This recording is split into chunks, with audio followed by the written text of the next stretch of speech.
Safira adalah wanita yang percaya pada cinta. Dia adalah otak di balik tirai, arsitek sunyi dari kerajaan bisnis yang mereka bangun. Suaminya, Dimas, adalah wajahnya. Dimas tampan, karismatik, dan tahu cara berbicara. Mereka adalah pasangan sempurna di mata dunia. Safira yang cerdas dan pendiam, Dimas yang supel dan menawan. Mereka tinggal di sebuah rumah yang lebih mirip istana, bertengger di atas bukit, memandang rendah gemerlap lampu kota. Rumah itu adalah simbol. Bagi Safira, itu adalah simbol cinta dan kerja keras. Bagi Dimas, itu adalah simbol status. Kondisi kehidupan mereka tampak ideal. Safira menghabiskan hari-harinya mengelola investasi dan strategi perusahaan, sementara Dimas menangani klien dan tampil di depan publik. Namun, ada satu fakta kecil yang mengganjal, sebuah fakta yang Safira pilih untuk abaikan. Semua aset itu, rumah mewah ini, portofolio saham yang gemuk, dan 2 mobil sport di garasi, semuanya terdaftar atas nama Dimas. Itu terjadi 3 tahun lalu. Ini hanya untuk mempermudah pajak. Sayang, kata Dimas suatu malam, tangannya membelai rambut Safira. Jika semuanya atas satu nama, birokrasi kita jauh lebih ramping. Lagi pula, apa bedanya? Milikku adalah milikmu. Apa kamu tidak percaya padaku? Narator tahu isi hati Safira saat itu. Dia ragu. Ada suara kecil di kepalanya yang berbisik, "Jangan." Tapi dia menatap mata Dimas, mata yang selalu membuatnya luluh, dan dia mengabaikan suara itu. Dia menandatangani semua dokumen. Dia mentransfer modal dari rekening pribadinya ke rekening atas nama Dimas. Dia menyerahkan kunci brankas hatinya sekaligus kunci brankas hartanya. Dia dibutakan oleh cinta, sebuah kebutaan yang disengaja. Dalam benaknya, cinta sejati menuntut kepercayaan mutlak. Dimas, di sisi lain, merasakan gelombang kepuasan yang dingin saat pena itu menggores kertas. Dia mencintai Safira, mungkin, dengan caranya sendiri yang dangkal. Tapi dia lebih mencintai kenyamanan. Dia mencintai kekuasaan yang diberikan uang. Dalam pikirannya yang manipulatif, dia merasa berhak atas semua ini. Dia yang tampil di depan. Dia yang menanggung stres sosial. Safira hanya pandai dengan angka. Dia meyakinkan dirinya sendiri bahwa ini adalah pembagian yang adil. Dan jika Safira cukup bodoh untuk memberikannya, mengapa dia harus menolak? Lalu ada Marisa, ibu Dimas. Dia tinggal bersama mereka di istana itu. Di depan Safira, Marisa adalah contoh ibu mertua idaman. Dia memuji masakan Safira, meskipun masakannya biasa saja. Dia membelai kepala Safira dan memanggilnya, "Putriku." Tapi di dalam hatinya, Marisa adalah jurang keserakahan. Dia membenci Safira. Dia membenci kenyataan bahwa putranya, Dimas yang sempurna, harus terjebak dengan wanita yang terlalu serius dan tidak cukup glamor. Marisa tahu semua tentang rencana Dimas. Dia tidak hanya tahu, dia mendorongnya. "Kamu terlalu baik, Dimas," bisiknya pada putranya suatu malam ketika Safira sedang bekerja lembur. "Semua ini seharusnya milikmu. Wanita itu hanya beruntung bisa bertemu denganmu. Pastikan kamu mengamankan masa depanmu sendiri." Pikiran Marisa selalu berputar pada uang. Saat dia melihat Safira membeli vas kristal mahal, Marisa tersenyum manis. "Indah sekali, Safira." Tapi di dalam benaknya dia berpikir, pemborosan. Uang itu bisa dipakai Dimas untuk membeli jam tangan baru. Betapa buruk seleranya. Dia memandang rendah Safira, menganggapnya sebagai angsa beruntung yang tidak tahu diri. Malam itu, di meja makan mahoni yang panjang, suasana terasa sedikit tegang, meski hanya Safira yang tidak menyadari sumbernya. Dia baru saja menutup kesepakatan besar, mengamankan klien baru yang akan melipat gandakan keuntungan mereka tahun depan. Dia bersemangat untuk menceritakannya. "Kita berhasil, Mas," kata Safira. Matanya berbinar. "Proyek yang di Singapura itu. Mereka setuju dengan semua syarat kita." Dimas tersenyum.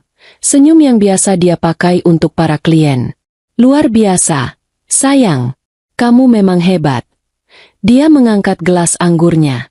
Tapi pikirannya tidak di sana. Pikirannya ada pada Selin. Pada kulitnya yang halus. Pada tawanya yang genit. Dia berpikir betapa menyenangkannya menghabiskan uang baru ini bersama Selin. Dia melirik ibunya. Marisa tersenyum ke arah Safira. Syukurlah. Dimas pasti bangga sekali padamu. Lalu dia menambahkan, dengan nada yang dibuat terdengar seperti nasihat keibuan. Tapi jangan terlalu lelah, Safira. Ingat kodratmu sebagai istri. Kasihan Dimas. Mungkin dia kesepian kalau kamu terlalu sibuk bekerja. Hati Safira sedikit mencelos. Dia selalu merasa gagal memuaskan Marisa. Aku akan berusaha lebih santai. Ibu, janjinya. Dia tidak tahu bahwa dalam hati Marisa, wanita tua itu sedang menghitung. Lebih banyak uang. Bagus. Dimas bisa menceraikannya lebih cepat. Selin sepertinya gadis yang penurut. Dan dia bisa memberi kami cucu. Safira menatap suaminya. Mencari dukungan. Dimas hanya mengangguk setuju pada ibunya. Ibu benar, Safira. Kesehatanmu lebih penting. Malam itu, Safira tidur dalam pelukan Dimas. Dia merasa aman. Dia merasa dicintai. Dia memimpikan masa depan mereka. Sementara Dimas, yang memeluknya erat, terjaga. Pikirannya bekerja keras, bukan memikirkan bisnis, tapi memikirkan bagaimana cara mempercepat prosesnya. Bagaimana cara mengambil segalanya tanpa terlihat seperti penjahat. Dia merasa sedikit bersalah, tetapi perasaan itu dengan cepat tenggelam oleh gelombang keserakahan dan antisipasi. Dia merasa seperti raja yang sedang menunggu waktu penobatannya. Dia tidak tahu, dan Safira juga tidak tahu, bahwa istana yang mereka bangun di atas pasir kepercayaan itu akan segera diterjang badai. Badai yang akan menghancurkan segalanya, namun juga akan membersihkan kabut dari mata Safira. Narator melihat benang-benang takdir mereka yang kusut. Ketulusan Safira yang murni adalah fondasi dari istana itu, tetapi juga merupakan bom waktu. Dan di dalam rumah mewah itu, di antara sutra dan kristal, dua predator sedang menunggu saat yang tepat untuk meruntuhkannya, tidak menyadari kekuatan terpendam dari wanita yang mereka anggap bodoh dan lemah. Safira mungkin dibutakan oleh cinta, tetapi di dalam dirinya ada baja yang ditempa oleh kerja keras dan kecerdasan. Baja itu sedang tertidur, menunggu untuk dibangunkan. Hari itu adalah ulang tahun pernikahan mereka yang ke-7. Safira memutuskan untuk pulang lebih awal. Dia telah merencanakan ini selama berminggu-minggu. Dia ingin memberi kejutan pada Dimas. Tangannya memegang kotak bludru kecil berwarna biru. Di dalamnya ada jam tangan edisi terbatas yang sudah lama diincar Dimas. Jam tangan yang harganya setara dengan sebuah apartemen studio. Safira tersenyum membayangkan ekspresi Dimas. Dia merasa sedikit konyol, seperti remaja yang sedang jatuh cinta. Dia mengendarai mobilnya memasuki gerbang rumah mereka yang megah. Hatinya berdebar sedikit lebih cepat. Dia memarkir mobil di garasi. Sengaja memilih tempat yang agak tersembunyi agar Dimas tidak menyadari kepulangannya. Dia melangkah masuk ke dalam rumah. Biasanya, jam segini rumah akan sepi. Para asisten rumah tangga sudah selesai bekerja, dan Dimas biasanya masih di kantor atau bertemu klien. Kesunyian menyambutnya. Tapi ini adalah kesunyian yang aneh. Ada sesuatu di udara. Safira meletakkan tas tangannya di meja konsol dekat pintu. Dia masih memegang erat kotak bludru itu. Dia berjalan tanpa suara di atas lantai marmer yang dingin. Dia selalu melepas sepatunya di pintu.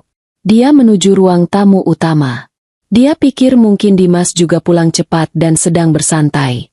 Saat dia mendekat, dia mendengar suara. Bukan suara televisi. Itu suara tawa. Tawa seorang wanita. Genit dan tinggi. Lalu suara suaminya, dalam dan santai. Dan satu suara lagi, suara yang dia kenali betul. Suara Marisa. Hati Safira membeku. Apa yang sedang terjadi? Dia berhenti di ambang pintu ruang tamu, tersembunyi oleh pilar besar. Matanya membutuhkan beberapa detik untuk memproses pemandangan di depannya. Pemandangan itu menghantamnya seperti palu godam.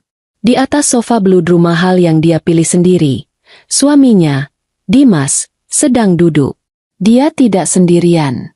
Seorang wanita muda, sangat muda, dengan gaun merah ketat, duduk sangat dekat dengannya. Tangan Dimas melingkar di pinggang wanita itu, dan wanita itu sedang menyandarkan kepalanya di bahu Dimas. Mereka tertawa. Tapi bukan itu bagian terburuknya. Bagian terburuknya adalah Marisa. Ibu mertuanya, yang selalu bersikap manis padanya, duduk di kursi berlengan di seberang mereka. Dia tidak terlihat marah. Dia tidak terlihat terkejut. Dia terlihat puas. Di tangannya ada nampan perak, dan dia sedang menuangkan teh ke dalam cangkir-cangkir mahal.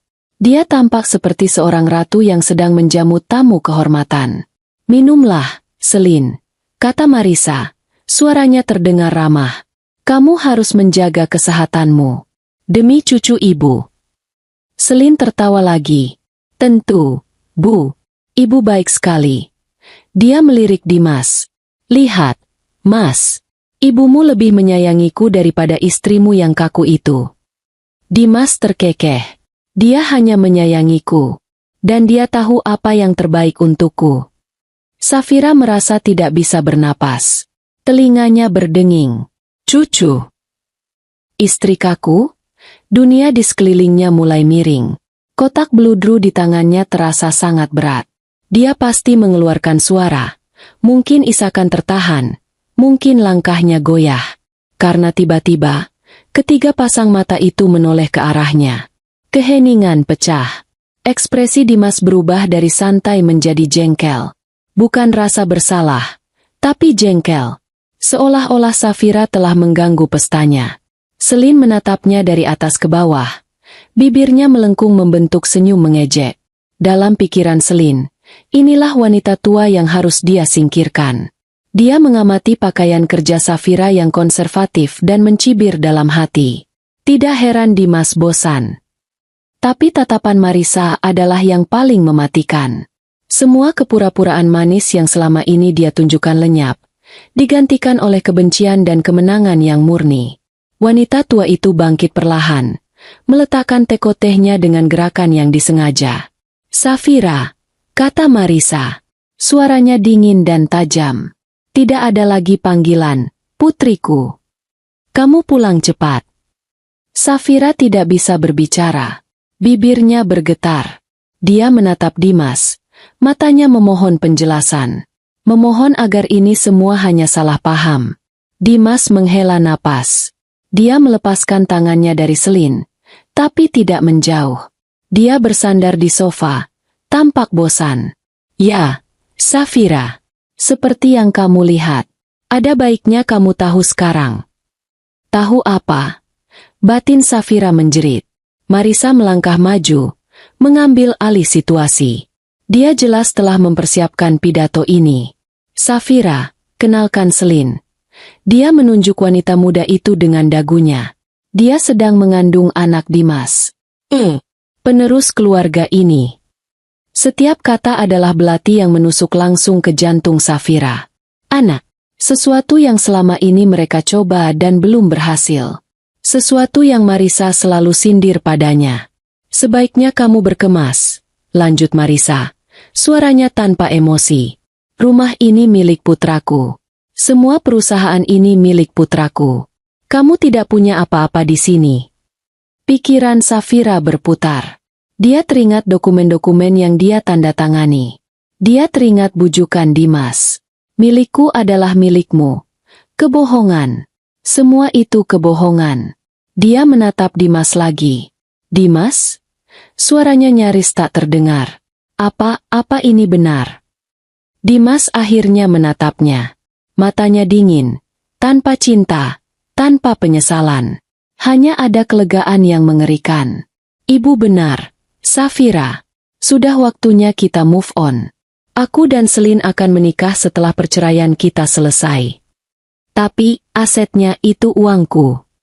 Safira tergagap. Selin tertawa. Tawa yang benar-benar menghina. "Uangmu? Sayang, begitu kamu menikah, uangmu adalah uang suamimu. Dan sekarang, itu uang kami." "Lancang sekali kamu." Marisa membentak Selin. Tiba-tiba, "Itu uang putraku. Kamu hanya numpang." Narator melihat sekilas keretakan pertama dalam aliansi jahat mereka. Pikiran Marisa jelas. Selin hanyalah rahim sewaan. Setelah anak itu lahir, dia juga akan didepak. Selin, di sisi lain, berpikir, "Tunggu saja, nenek tua. Setelah aku menikah, kamu yang akan aku usir lebih dulu." Tapi mereka berdua bersatu dalam kebencian mereka terhadap Safira. "Berkemaslah," ulang Marisa kepada Safira, mengalihkan fokusnya. "Bawa barang-barang pribadimu. Dan jangan berani mengambil apapun yang dibeli dengan uang putraku." "Uang putraku?" Safira ingin berteriak. "Itu uangku. Hasil kerja kerasku. Keringatku." Tapi dia tidak berteriak. Sesuatu yang dingin dan keras mulai terbentuk di dalam dadanya, menggantikan rasa sakit yang membara. Itu adalah kemarahan. Kemarahan yang murni dan tenang. Dia menatap mereka bertiga. Dimas, si pengecut yang bersembunyi di balik ibunya. Marisa, si ular serakah. Selin, si parasit bodoh. Dia melepaskan kotak bludru biru itu dari tangannya. Kotak itu jatuh ke lantai marmer dengan bunyi buk yang pelan, lalu terbuka. Jam tangan mahal itu tergeletak di sana, berkilauan di bawah cahaya lampu kristal. "Ambil saja," bisik Safira. Dia berbalik, punggungnya lurus. Dia berjalan keluar dari ruangan itu. Dia tidak lari. Dia tidak menangis. Belum. Dia naik ke kamarnya. Kamar yang dia desain. Tempat tidur yang dia pilih.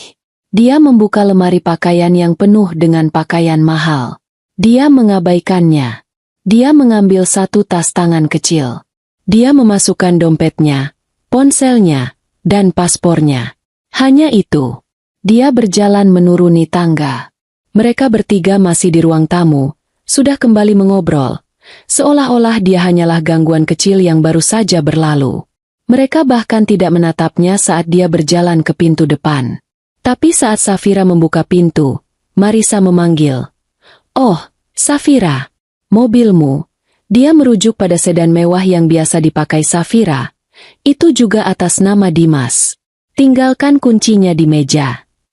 Safira berhenti. Dia merogoh tasnya, mengeluarkan kunci mobil, dan meletakkannya di meja konsol dekat pintu. Di samping tas tangan mahal yang tadi dia letakkan di sana. Dia berjalan keluar pintu, menutupnya dengan pelan di belakangnya. Dia berdiri sejenak di jalan masuk yang megah. Udara malam terasa dingin di kulitnya. Dia sendirian. Diusir dari rumahnya sendiri hanya dengan tas tangan. Saat itulah air mata pertama jatuh. Tapi itu bukan air mata kesedihan. Itu air mata kemarahan. Rasa cinta yang buta itu telah hangus, terbakar habis oleh pengkhianatan yang baru saja dia saksikan. Yang tersisa hanyalah bara api. Dia berjalan menyusuri jalan masuk yang panjang, keluar dari gerbang istananya. Dia tidak tahu kemana harus pergi. Tapi satu hal yang dia tahu, dia akan mengambil kembali semuanya. Dia akan membuat mereka membayar. Bukan hanya mengambil kembali hartanya, tapi dia akan menghancurkan mereka. Dia akan menghancurkan mereka dengan cara yang sama seperti mereka menghancurkannya. Perlahan, sistematis, dan tanpa ampun. Roller coaster emosional baru saja dimulai. Dan dia, yang tadinya penumpang, kini telah mengambil alih kemudi. Safira berjalan. Dia tidak tahu sudah berapa lama. Kakinya melangkah secara otomatis di atas trotoar yang tidak rata, menjauh dari cahaya gemerlap bukit tempat istananya berdiri. Udara malam yang dingin kini terasa membakar kulitnya yang tipis. Dia hanya membawa tas tangan. Tas tangan yang ironisnya dibeli Dimas untuknya di Paris. Harganya lebih mahal dari gaji tahunan kebanyakan orang. Kini, tas itu adalah satu-satunya miliknya. Dia terus berjalan hingga kakinya melepuh dan perih. Dia melewati toko-toko yang sudah tutup, melewati orang-orang yang tertawa di kafe pinggir jalan.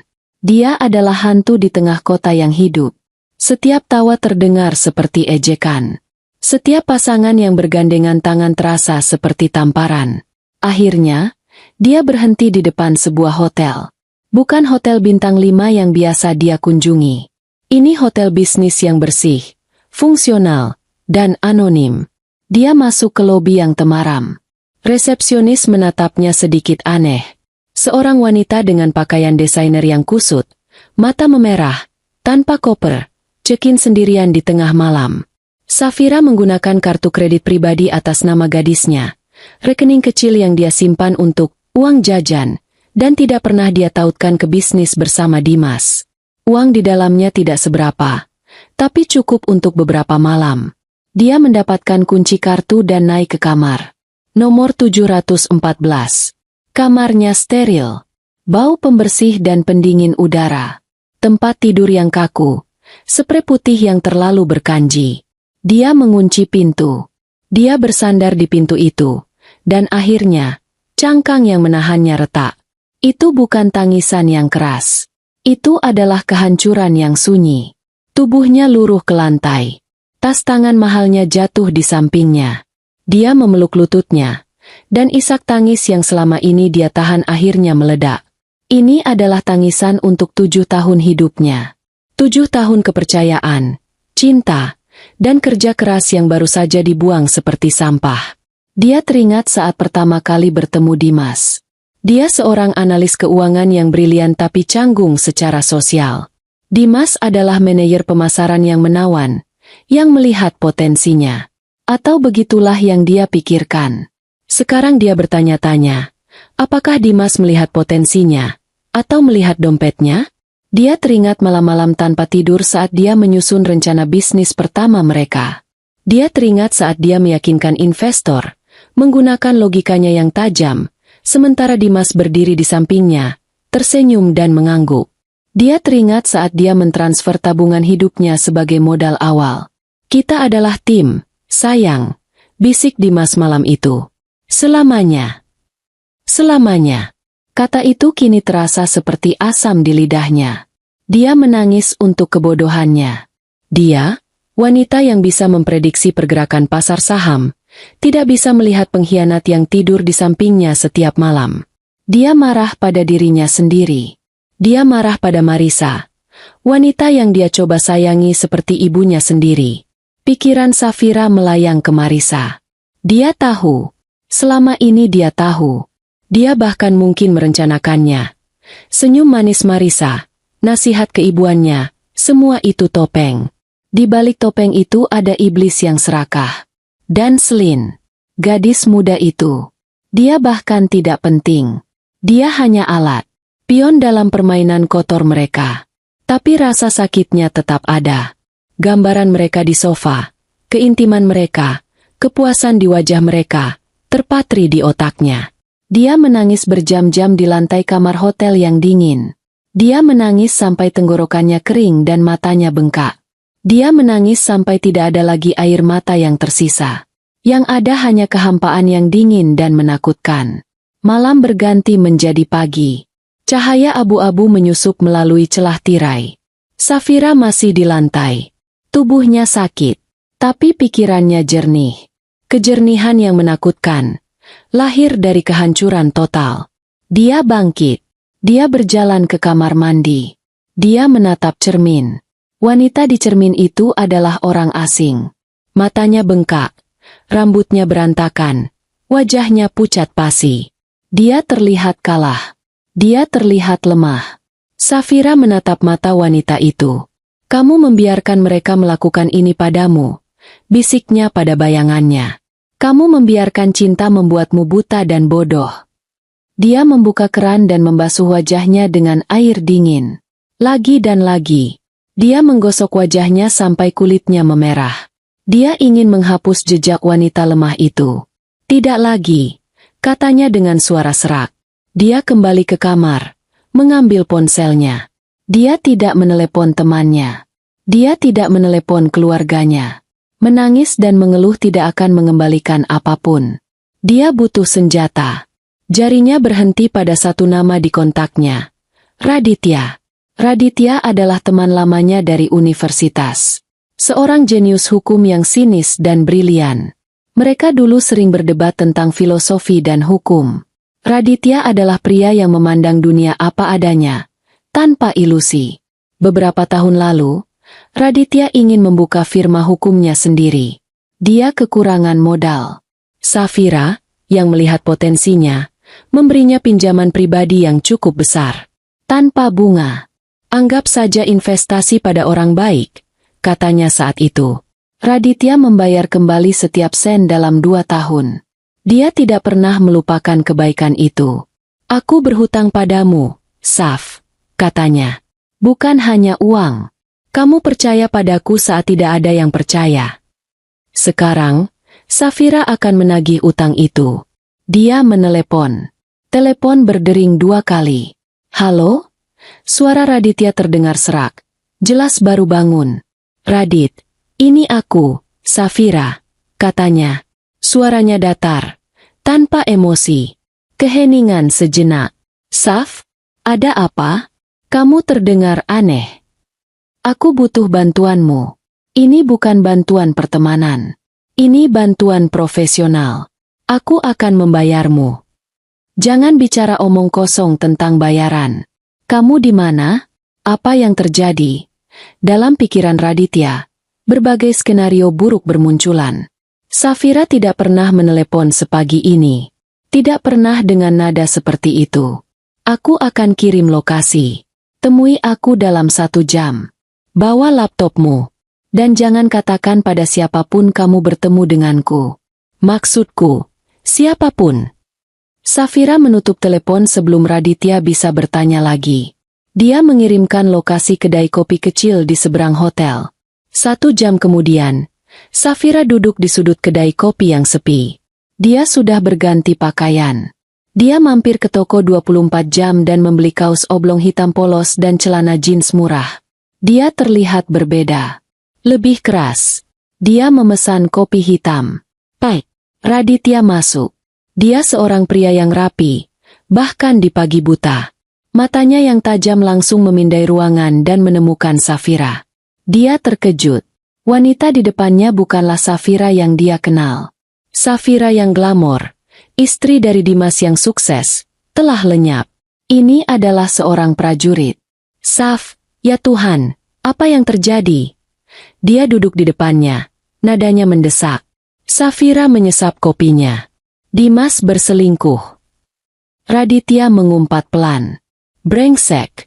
Oke, kita akan urus perceraiannya. Kita akan. Ini bukan tentang perceraian, Radit, potong Safira. Suaranya masih datar. Mereka mengusirku. Alis Raditya bertaut. Apa maksudmu mengusirmu? Dari rumahmu sendiri? Ya. Safira kemudian menceritakan semuanya. Dia menceritakannya seperti seorang analis yang melaporkan data. Kronologis, faktual, tanpa air mata. Dia menceritakan tentang aset atas nama Dimas. Dia menceritakan tentang modal awal dari rekening pribadinya. Dia menceritakan adegan di ruang tamu. Dimas, Slin, dan Marisa. Raditya mendengarkan. Ekspresinya berubah dari khawatir menjadi marah. Bukan kemarahan yang meledak-ledak, tapi kemarahan dingin yang jauh lebih berbahaya. Dalam pikirannya, dia sudah menyusun berkas kasus. Konspirasi, penipuan, penggelapan. Mereka meremehkanmu, kata Raditya akhirnya. Suaranya tenang. Mereka pikir kamu hanya wanita penurut yang bodoh soal uang. Padahal kamulah yang menghasilkan uang itu. Itu kesalahan terbesar mereka. Semua atas namanya, Radit, kata Safira. Rumah, perusahaan, rekening bank. Secara hukum, aku tidak punya apa-apa. Secara hukum di permukaan, koreksi Raditya. Tapi kita tidak akan bermain di permukaan. Kita akan bermain di lumpur. Kita tidak akan menuntut cerai. Perceraian terlalu lambat dan terlalu rapi. Kita akan menuntut penggelapan dana perusahaan. Kita akan buktikan bahwa dia menyalahgunakan aset perusahaan yang modalnya berasal darimu. Kita akan buktikan bahwa dia berkonspirasi dengan ibunya untuk menipumu. Mata Safira akhirnya menunjukkan secercah kehidupan. Secercah api. Apa yang kamu butuhkan? Semuanya, kata Raditya. Setiap bukti transfer, setiap email lama, setiap draft rencana bisnis, nama-nama karyawan kunci yang kamu percaya, terutama di bagian keuangan. Kita perlu melacak aliran dana modal awalmu. Kita harus membuktikan bahwa setiap sen yang mereka nikmati sekarang berasal dari rekening pribadimu. Safira mengangguk. Aku punya. Tidak di rumah. Aku punya penyimpanan cloud pribadi. Backup dari semua draft awal, proposal, dan catatan rekening bank sebelum aku menikah. Senyum tipis yang dingin tersungging di bibir Raditya. Bagus. Kamu selalu lebih pintar dari mereka. Pikiran Raditya langsung bekerja. Pertama, kita butuh akuntan forensik. Aku punya orangnya. Kedua, kita butuh investigator pribadi. Kita perlu tahu siapa Selin ini. Kita perlu mengawasi setiap pengeluaran mereka. Mereka serakah, dan orang serakah itu ceroboh. Mereka akan mulai menghamburkan uang perusahaan untuk kepentingan pribadi. Dan kita akan mencatat semuanya. Aku ingin mereka hancur, Radit, kata Safira pelan. Raditya menatap mata Safira. Dia melihat rasa sakit yang dalam di sana, tersembunyi di balik baja. Mereka akan hancur, janjinya. Kamu akan mendapatkan kembali semuanya. Dan lebih banyak lagi. Raditya mengeluarkan laptopnya. Ayo kita mulai bekerja. Di mana kamu tinggal sekarang? Hotel seberang jalan. Tapi aku tidak bisa lama. Uangku terbatas. Raditya menggeleng. Kamu tidak akan tinggal di hotel. Aku punya apartemen studio kecil yang aman. Tidak ada yang tahu tempat itu. Kamu bisa tinggal di sana. Ini akan jadi markas perang kita. Dia mulai mengetik dengan cepat. Dia menelepon beberapa orang. Suaranya pelan, tegas, memberi instruksi. Dalam 30 menit, tim kecil telah terbentuk. Seorang akuntan forensik bernama Pak Indra, dan seorang investigator bernama Johan. Safira pindah ke apartemen itu hari itu juga. Tempatnya kecil, hanya satu kamar dengan dapur kecil dan kamar mandi. Sangat jauh berbeda dari istananya. Tapi di sini, dia merasa aman. Hari-hari berikutnya, Safira tidak tidur. Dia dan Raditya, terkadang bersama Pak Indra, menelusuri data. Ribuan baris spreadsheet, ratusan email lama. Safira bekerja seperti mesin, didorong oleh kopi dan keinginan balas dendam. Dia menunjukkan kepada mereka jejak digital yang jelas. Transfer 5 miliar rupiah dari rekening pribadinya ke rekening perusahaan yang baru didirikan atas nama Dimas, 6 tahun lalu. Ini modal awalnya, katanya. Pak Indra, sang akuntan, mengangguk. Ini emas, Safira. Kita bisa buktikan asal-muasal dana. Investigator Johan mulai melapor. Nama pelakornya Selin Prasetya. 22 tahun. Tidak bekerja. Punya banyak utang kartu kredit sebelum bertemu Dimas. Dia benar-benar hamil. Sekitar 8 minggu. Berita kehamilan itu menusuk Safira sejenak. Tapi dia menelannya. Awasi dia. Awasi setiap pembeliannya. Aku ingin tahu jika Dimas membelikannya sesuatu menggunakan uang perusahaan. Sudah kulakukan, kata Johan. Kemarin, Dimas membelikannya mobil sport merah baru. Langsung atas nama Selin. Dibayar lunas. Transfer dari rekening operasional perusahaan. Jantung Safira berdebar. Bukan karena sakit hati, tapi karena antisipasi. Mereka bodoh, bisiknya. Sangat bodoh, setuju Raditya, tersenyum. Mereka sedang berpesta di atas kapal yang mereka bocorkan sendiri. Safira menatap layar laptopnya. Matanya menyorot data keuangan perusahaan. Perusahaannya.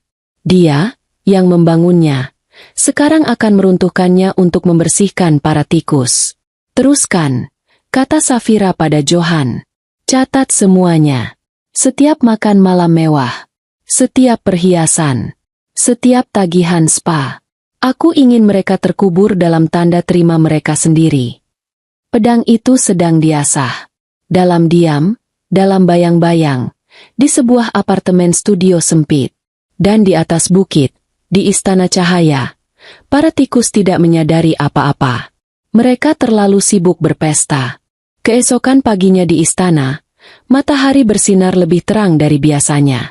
Atau setidaknya, begitulah rasanya bagi Dimas, Marisa, dan Selin. Hilangnya Safira seperti awan gelap yang akhirnya terangkat. Rumah itu terasa lebih ringan, lebih rileks. Dimas bangun dengan perasaan luar biasa.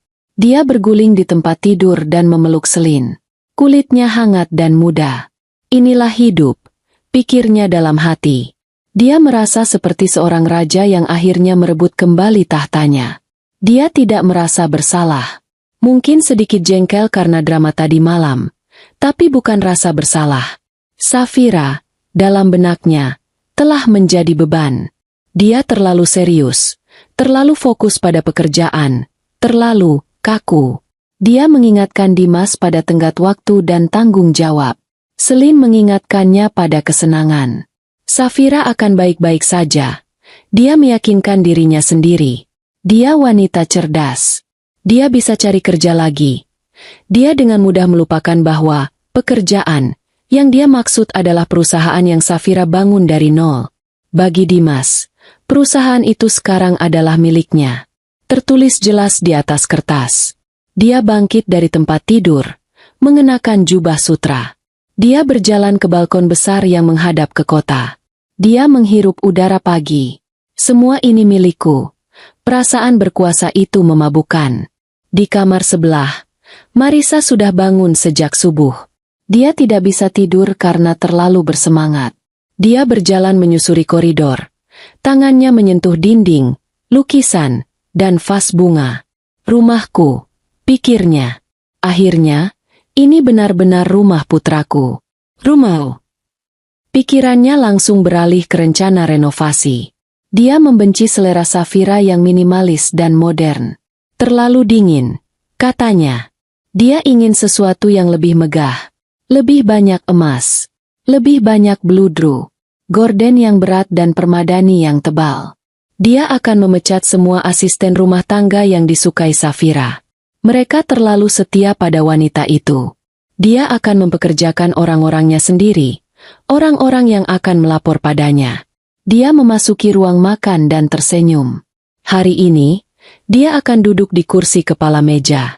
Tempat yang biasanya diduduki Safira. Selin bangun terakhir. Dia meregangkan tubuh seperti kucing yang puas. Dia melihat Dimas sudah tidak ada. Dia meraih ponselnya. Hal pertama yang dia lakukan adalah mengambil foto selfie di tempat tidur mewah itu. Memastikan kepala tempat tidur berukir itu terlihat. Dia mempostingnya di akun Instagram pribadinya dengan caption, "Pagi yang sempurna." Maka, pikirannya sederhana. Dia telah berhasil. Dia mengalahkan istri tua. Dia akan menjadi nyonya Dimas. Dia tahu Marisa tidak menyukainya. Tapi dia tidak peduli. Nenek sihir itu bisa aku urus nanti, pikirnya. Dia hanya butuh cucu. Setelah aku memberinya cucu dan cincin ini ada di jariku, dia bukan siapa-siapa. Dia turun ke ruang makan. Dimas dan Marisa sudah ada di sana. Sarapan disajikan oleh staf yang tampak ketakutan. "Selamat pagi, sayang." Sapa Dimas, mencium pipinya. "Pagi, Bu." Sapa Selin ke Marisa dengan nada dibuat-buat manis. Marisa hanya mengangguk singkat. "Duduk. Kamu harus makan banyak."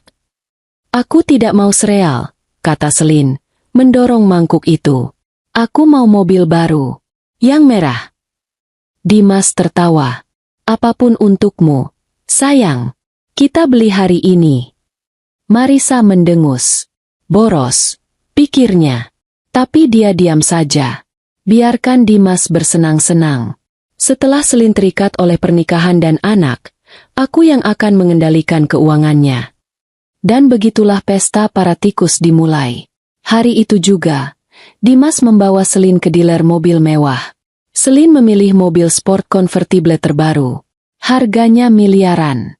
Dimas tidak berkedip. Dia mengeluarkan kartu kredit perusahaan. Atas nama Selin Prasetya, katanya pada sales itu. Di sebuah kantor kecil di seberang kota, Ponsel Johan bergetar. Dia mendapat notifikasi dari informannya di dealer tersebut. Transaksi berhasil. Rekening operasional perusahaan X, pembelian 1 unit mobil sport merah. Atas nama Selin Prasetya. Johan tersenyum. Dia mengirim pesan itu ke Raditya. Raditya meneruskannya ke Pak Indra, sang akuntan. Bodoh, gumam Pak Indra. Matanya bersinar di balik kacamata tebalnya. Pembelian aset pribadi menggunakan dana operasional perusahaan. Ini bukti penggelapan level taman kanak-kanak. Pesta tidak berhenti di situ. Marisa juga menuntut bagiannya. Dimas, aku ingin merenovasi rumah ini, katanya malam itu. Dan aku butuh kartu kredit sendiri. Aku lelah harus meminta-minta pada Safira untuk hal-hal kecil. Tentu, Bu. Dimas segera menelepon bank. Besoknya, sebuah kartu kredit hitam tanpa batas atas nama Marisa, ditautkan ke rekening perusahaan, tiba di rumah. Marisa langsung beraksi. Dia pergi ke butik desainer papan atas, yang biasanya dia hindari karena Safira menganggapnya terlalu mahal. Dia membeli 5 tas tangan baru, selusin pasang sepatu, dan gaun-gaun malam yang berkilauan. Dia menghabiskan ratusan juta dalam satu sore. Setiap gesekan kartu itu tercatat. Setiap tanda terima difoto oleh asisten toko yang dibayar oleh Johan. Selin tidak mau kalah, menghabiskan hari-harinya di spa mewah dan klinik kecantikan. Dia melakukan perawatan dari ujung rambut sampai ujung kaki. Dia membeli perhiasan, kalung berlian, anting-anting zamrud. Untuk calon ibu dari cucu ibu, katanya pada Dimas, yang dengan senang hati membayar semuanya. Lagi-lagi, dari rekening perusahaan. Dimas sendiri juga tidak ketinggalan. Sekarang dia adalah bos tunggal. Dia merasa tidak perlu lagi mengikuti rencana bisnis Safira yang membosankan dan penuh perhitungan. Dia ingin keuntungan cepat. Dia memanggil manajer keuangan perusahaan, orang kepercayaan Safira. Pak Harto, kata Dimas di ruang rapat, kakinya di atas meja. Saya mau kita cairkan 3 properti investasi kita di Bali. Jual cepat. Pak Harto pucat. Tapi Pak Dimas, properti itu aset jangka panjang. Nilainya akan naik 3 kali lipat dalam 5 tahun. Rencana Bu Safira. Rencana Safira sudah mati. Bentak Dimas. Saya bosnya sekarang. Jual di bawah harga pasar jika perlu. Saya butuh uang tunai. Pak Harto, yang terjebak, tidak punya pilihan selain menurut. Tapi malam itu, dia menelepon seseorang. Halo, Pak Raditya? Ini Harto. Saya punya sesuatu yang perlu Anda ketahui. Di markas perang, Raditya mendengarkan dengan seksama. Dia menjual aset perusahaan di bawah harga pasar untuk mendapatkan uang tunai cepat. Kata Raditya pada Safira setelah telepon ditutup. Dia menghancurkan perusahaanmu dari dalam keluar. Safira, yang sedang menatap spreadsheet, hanya mengangguk. Biarkan saja. Semakin cepat dia hancurkan, semakin sedikit yang tersisa untuk dia pertahankan. Semakin mudah kita mengambilnya kembali. Seminggu setelah Safira pergi, istana itu penuh dengan kehidupan baru. Marisa telah mempekerjakan staf baru yang memanggilnya Nyonya Besar. Selin sibuk memamerkan mobil barunya di media sosial. Dimas sibuk mengadakan rapat di klub malam dan lounge mewah, menghamburkan uang perusahaan untuk mentraktir calon investor yang sebenarnya hanya teman-temannya. Mereka merasa tak tersentuh. Mereka merasa menang. Malam itu, mereka memutuskan untuk mengadakan pesta kecil. Hanya mereka bertiga. Merayakan awal baru mereka. Mereka memesan catering mahal. Sampahnya mengalir deras. Marisa mengenakan salah satu gaun barunya. Selin memakai kalung berliannya. Dimas merasa seperti raja dunia. Bersulang, kata Dimas, mengangkat gelasnya. Untuk keluarga. Untuk masa depan baru kita. Tanpa beban. Untuk cucuku, kata Marisa, matanya berkilauan. Untuk aku, pekik Selin, sudah sedikit mabuk. Mereka tertawa. Mereka minum. Mereka menari di ruang tamu yang sebentar lagi akan dirombak Marisa. Mereka adalah potret kebahagiaan yang sempurna. Kebahagiaan yang dibangun di atas kebohongan dan keserakahan. Jauh di luar, di kegelapan taman, Johan duduk di dalam van tanpa tanda. Dia mengoperasikan sebuah drone kecil berteknologi tinggi, tanpa suara. Lensa kamera drone itu merekam semuanya melalui jendela kaca raksasa. Merekam pesta mewah mereka. Merekam sampanye mahal yang mereka minum. Merekam perhiasan yang mereka pamerkan. Merekam tawa puas mereka. Di layar laptopnya, Johan melihat Marisa memegang kalung berlian baru ke lehernya, mengagumi bayangannya di kaca jendela yang gelap. Dia melihat Selin pingsan di sofa, gaunnya tersingkap. Dia melihat Dimas berdiri di balkon, gelas di tangan, menatap kota di bawah kakinya. Dapat, bisik Johan. Mereka berpesta seolah tidak ada hari esok. Dia mengirim rekaman itu ke Raditya. Di apartemen studio, Safira menonton rekaman itu. Dia menonton tanpa ekspresi. Dia melihat suaminya, ibu mertuanya, dan wanita simpanannya berpesta di rumahnya, menggunakan uangnya. Dia tidak merasakan sakit hati lagi. Yang dia rasakan hanyalah es. Mereka terlihat bahagia, katanya pelan. Kebahagiaan itu ada harganya, jawab Raditya, matanya tertuju pada layar. Dan berkat pesta ini, kita baru saja mendapatkan tanda terimanya. Tikus-tikus itu telah memakan umpan. Jebakan itu kini terkunci. Mereka hanya belum menyadarinya. Di apartemen studio yang remang-remang, yang kini berfungsi sebagai markas perang, udara terasa pekat oleh antisipasi. 3 minggu telah berlalu sejak Safira diusir. 3 minggu dia hidup dalam pertapaan, didorong oleh kopi hitam dan data spreadsheet. Dia jauh lebih kurus, dan lingkaran hitam di bawah matanya terlihat permanen. Tapi matanya menyala dengan intensitas yang dingin. Wanita yang menangis di lantai hotel itu telah lama pergi. Raditya dan Pak Indra duduk di seberangnya di meja lipat kecil. Meja itu penuh dengan dokumen hukum, laporan bank, dan foto-foto pengawasan yang diambil oleh Johan. Mereka telah mengumpulkan segalanya. Ini dia, kata Raditya. Suaranya tenang. Dia mengetuk satu map tebal. Bukti tak terbantahkan. Transfer 5 miliar rupiah dari rekening pribadi Safira ke rekening perusahaan yang baru dibuka atas nama Dimas. Itu adalah modal awal. 100% dana perusahaan berasal dari dia. Pak Indra menambahkan, dan ini, dia menunjuk ke set dokumen lain, adalah bukti penggelapan yang terang-terangan.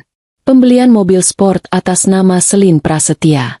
Tagihan kartu kredit Marisa untuk perhiasan dan tas desainer. Semua dibayar dari rekening operasional perusahaan. Ini adalah pencurian, murni dan sederhana. Safira menatap dokumen-dokumen itu. Itu adalah hidupnya, diurai dalam angka-angka. Dan penjualan properti Bali. Itu adalah paku di peti mati mereka, kata Raditya. Pak Harto bersedia bersaksi bahwa Dimas memaksanya menjual aset jangka panjang perusahaan jauh di bawah nilai pasar untuk uang tunai cepat. Itu adalah perusakan aset dengan sengaja. Pelanggaran tugas fidusia yang fatal. Pikiran Raditya berpacu. Dia telah menyusun strateginya berhari-hari. Dia tahu apa yang Dimas harapkan. Gugatan cerai. Pertempuran panjang dan berantakan memperebutkan Gonogini. Tapi Raditya tidak akan memberinya kemewahan itu. Kita tidak akan menggugat cerai, kata Raditya, seolah membaca pikiran Safira. Belum. Itu yang dia inginkan. Kita akan melakukan sesuatu yang jauh lebih cepat dan lebih menyakitkan. Dia menjelaskan rencananya. Mereka akan mengajukan mosi ex parte ke pengadilan niaga. Sebuah permintaan darurat untuk membekukan semua aset perusahaan dan aset pribadi Dimas yang terkait, tanpa memberitahu pihak Dimas terlebih dahulu. Apa kita bisa? Tanya Safira. Kita bisa. Raditya meyakinkan. Pikirannya sudah di ruang sidang. Dia sudah tahu hakim mana yang akan memimpin. Hakim yang terkenal tegas dan tidak punya toleransi terhadap penipuan korporat. Kita akan berargumen bahwa Safira adalah pemegang saham de facto yang dananya sedang digelapkan. Kita akan tunjukkan bukti bahwa Dimas secara aktif menghancurkan nilai perusahaan. Kita akan berargumen bahwa jika kita tidak menghentikannya sekarang, pada saat persidangan dimulai, perusahaan itu akan kosong, dan kerugiannya tidak dapat diperbaiki. Safira mengangguk. Dia mengambil pena dan mulai menandatangani tumpukan dokumen hukum. Setiap tanda tangan terasa berat. Dia menandatangani surat untuk menyerang perusahaan yang dia bangun dengan darah dan keringatnya. Ini adalah operasi bedah yang menyakitkan. Dia harus memotong bagian yang terinfeksi, Dimas dan Marisa, untuk menyelamatkan apa yang tersisa. Hari berikutnya, Raditya pergi ke pengadilan sendirian. Dia tampil percaya diri, berkasnya tertata rapi. Dia berbicara di depan hakim di ruang tertutup. Dia memaparkan kasusnya dengan presisi seorang ahli bedah. Dia menceritakan kisah Safira bukan sebagai istri yang tersakiti, tapi sebagai investor yang ditipu. Dia menunjukkan bukti transfer, foto-foto foya-foya, dan kesaksian tertulis dari Pak Harto. Hakim mendengarkan dalam diam. Matanya yang tajam meneliti setiap lembar bukti. Sementara itu, Safira menunggu di apartemen. Sendirian. Keheningan itu memekakan telinga. Dia mondar-mandir di ruangan kecil itu. Setiap menit terasa seperti 1 jam. Dia mempercayai Raditya, tapi keraguan itu menggerogoti. Bagaimana jika hakim tidak melihatnya seperti itu? Bagaimana jika hukum yang tertulis di atas kertas, nama Dimas di semua aset, lebih kuat daripada kebenaran? Ponselnya berdering. Dia menyambarnya. Radit. Kita dapat. Suara Raditya terdengar profesional, tapi ada nada kemenangan di baliknya. Perintah pembekuan sementara dikabulkan. Berlaku segera. Hakim setuju ini adalah kasus penipuan yang jelas. Semua rekening perusahaan, semua rekening pribadi Dimas, semua kartu kredit yang terkait, dibekukan total. Bankir mereka sedang menerima surat perintahnya saat kita bicara. Safira terduduk di tepi tempat tidur. Dia tidak bersorak. Dia hanya bernapas. Untuk pertama kalinya dalam 3 minggu, dia merasa bisa bernapas. Langkah pertama selesai, bisiknya. Di belahan lain kota, di sebuah mal paling mewah, pesta para tikus masih berlangsung. Selin sedang mencoba sebuah cincin. Bukan cincin biasa. Ini adalah berlian kuning 5 karat. Ini sempurna, Mas, pekiknya. Untuk pernikahan kita. Ini akan membuat semua orang iri. Dimas tersenyum angkuh.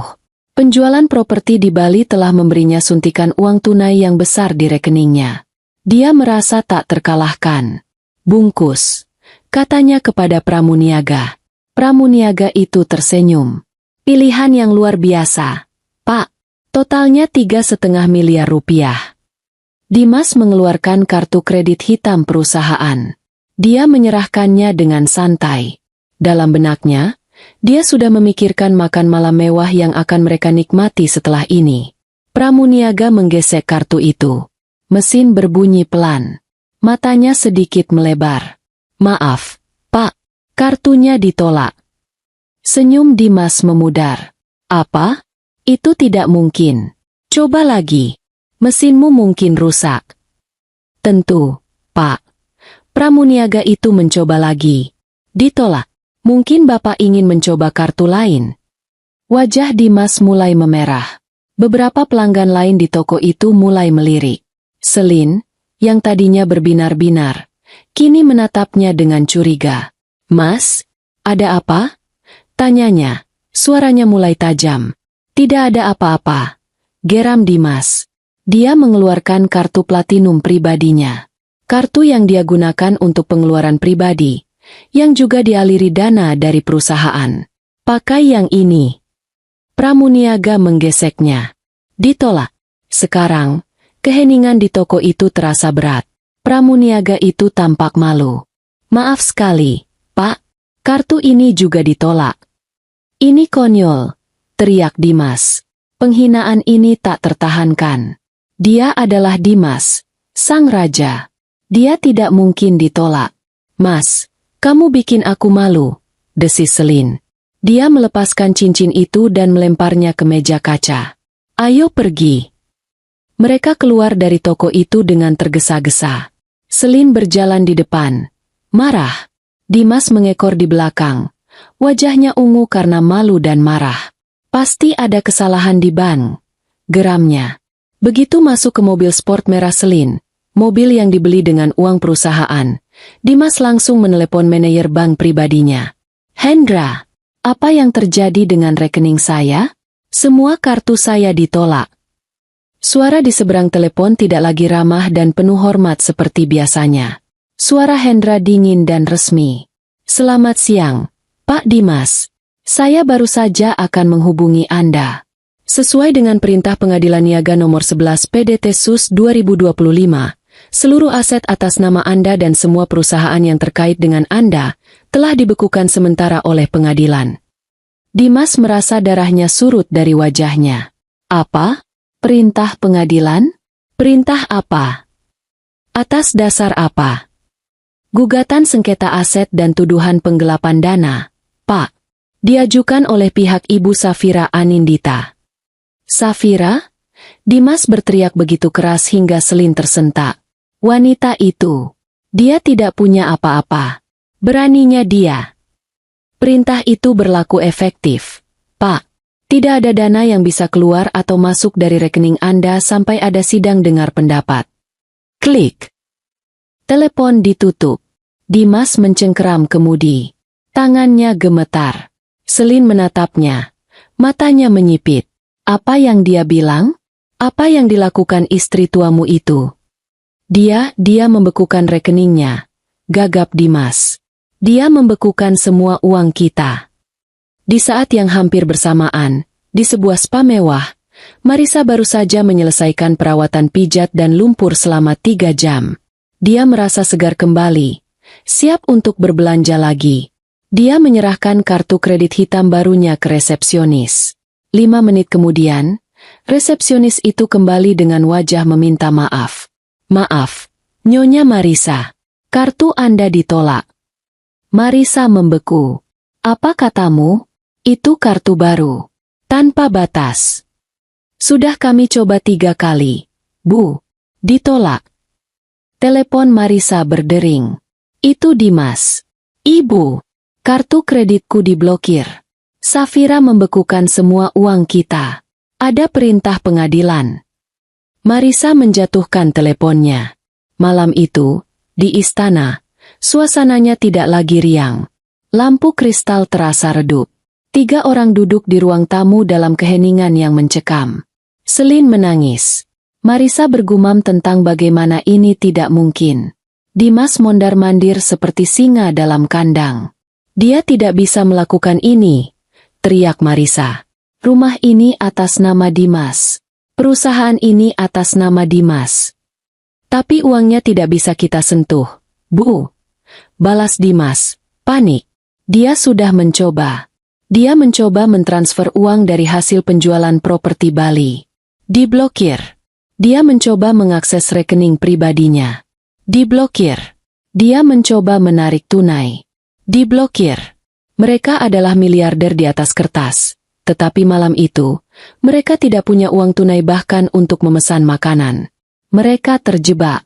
Terkunci di dalam istana emas mereka. Dikelilingi oleh kemewahan yang tidak bisa mereka gunakan. Mobil sport di garasi tidak bisa diisi bensin. Staf rumah tangga sebentar lagi akan menuntut gaji. Di apartemen studionya, Safira memakan semangkuk mie instan. Dia melihat keluar jendela ke arah lampu kota. Dia tahu, jauh di atas bukit sana, di rumahnya, kepanikan sedang menjalar. Dia tidak tersenyum. Dia hanya merasakan setetes kepuasan yang dingin. Ini baru permulaan.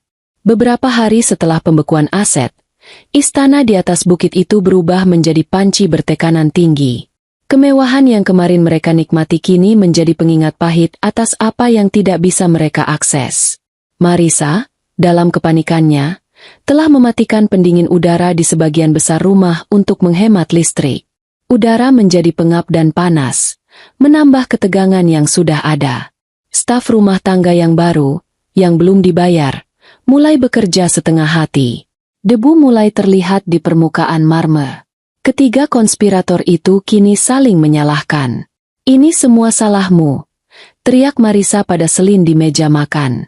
"Mereka kini hanya makan roti dan telur. Kamu yang menghabiskan uang paling banyak. Mobil, perhiasan. Seandainya kamu tidak serakah, kita masih punya simpanan." "Aku?" balas Selin, tidak terima. Dia memegangi perutnya secara dramatis. "Aku mengandung cucumu. Dimas yang menawarkannya. Dan ibu sendiri? Tas-tas mahal itu? Ibu pikir aku tidak tahu." "Diam kalian berdua," bentak Dimas. Dia pusing. Dia menghabiskan 4 hari terakhir menelepon pengacara. Tidak ada yang mau mengambil kasusnya. Firma hukum besar yang biasa dia gunakan tiba-tiba mengatakan ada konflik kepentingan. Raditya, dalam kecemerlangannya, telah mengantisipasi ini. Dia telah mengirimkan pemberitahuan sengketa ke semua firma hukum ternama di kota, menyebut nama Safira sebagai kliennya. Ini secara efektif memblokir Dimas untuk menyewa pengacara terbaik. Dimas frustrasi, takut, dan egonya terluka parah. Dia tidak bisa memahami bagaimana Safira, wanita pendiam yang dia kendalikan selama bertahun-tahun, bisa melakukan ini. Dalam benaknya, ini pasti ulah Raditya. Safira tidak mungkin secerdas ini. Selin, lebih dari siapapun, merasakan kepanikan yang sesungguhnya. Dia adalah satu-satunya yang tidak terikat oleh darah. Cintanya pada Dimas berbanding lurus dengan saldo rekeningnya. Sekarang rekening itu nol. Dia terikat pada pria yang marah, stres, dan bangkrut, dengan seorang ibu mertua yang membencinya. Dan dia hamil. Pikirannya berpacu. Dia harus punya rencana cadangan. Dia tidak mungkin membesarkan anak dalam kemiskinan. Dia tidak akan kembali ke kehidupannya yang dulu. Di markas perang, Raditya dan Safira merencanakan langkah selanjutnya. "Pembekuan ini sementara," kata Raditya. "Kita perlu memenangkannya di sidang dengar pendapat. Kita perlu bukti yang tak terbantahkan bahwa mereka berkonspirasi sejak awal. Kita perlu mematahkan aliansi mereka." "Selin," kata Safira pelan. Raditya mengangguk. "Tepat. Dia yang paling lemah. Dia tidak terikat pada Dimas atau Marisa. Dia terikat pada gaya hidup. Sekarang gaya hidup itu hilang. Kita hanya perlu memberinya sedikit dorongan." Rencananya adalah umpan dan jebakan. Johan, sang investigator, mengaktifkan asetnya. Seorang wanita yang menyamar sebagai sosialita ditempatkan di salon kecantikan langganan Selin. Selin masih nekat datang ke sana, berharap bisa membayar dengan janji nanti, hanya untuk menjaga penampilannya. Selin duduk di kursi manikur, berpura-pura tenang, sementara pikirannya kacau. Di kursi sebelahnya, wanita suruhan Johan sedang berbicara di telepon. Suaranya dibuat cukup keras untuk didengar. "Tentu saja, sayang ya, kasus Dimas. Itu berantakan sekali. Aku dengar dari orang dalamku di kantor pajak. Ini bukan hanya soal istrinya. Ternyata dia punya utang pajak perusahaan yang sangat besar, ya. Disembunyikan. Sepertinya istrinya itu yang jadi kambing hitam." Tidak mereka bilang asetnya tidak akan pernah cair. Negara akan menyita semuanya. Rumahnya, mobilnya semuanya akan dilelang untuk bayar utang. Darah Selin terasa dingin. Disita negara? Utang pajak? Ini adalah skenario terburuk. Jika aset dibekukan oleh Safira, masih ada kemungkinan Dimas bisa memenangkannya kembali di pengadilan. Tapi jika negara yang menyita, semuanya berakhir. Tidak akan ada yang tersisa. Dia pulang ke rumah dengan perasaan hancur. Dia merasa mual. Dia langsung mengkonfrontasi Dimas. "Kamu punya utang pajak?" teriaknya, mengabaikan kehadiran Marisa. "Apa benar perusahaan akan disita oleh negara?" Dimas, yang sedang stres karena ditolak lagi oleh pengacara, meledak. "Omong kosong apa lagi ini? Kamu dapat gosip murahan dari mana? Urus saja kehamilanmu dan jangan ikut campur urusanku." Bentakan itu adalah kesalahan fatal. Bagi Selin, itu adalah konfirmasi. Dimas menyembunyikan sesuatu. Dia tidak lagi melihat Dimas sebagai kekasih, Dia melihatnya sebagai kapten kapal yang akan tenggelam, yang berbohong tentang kebocorannya. Malam itu, Celine menerima sebuah pesan di Instagram dari akun yang tidak dia kenal. Foto profilnya adalah seorang pria tampan, bersandar di mobil Bentley. Namanya Fabian. "Halo, Celine," isi pesan itu. "Saya melihat apa yang terjadi pada Dimas. Saya seorang investor yang juga pernah dirugikan oleh dia dan keserakahan ibunya.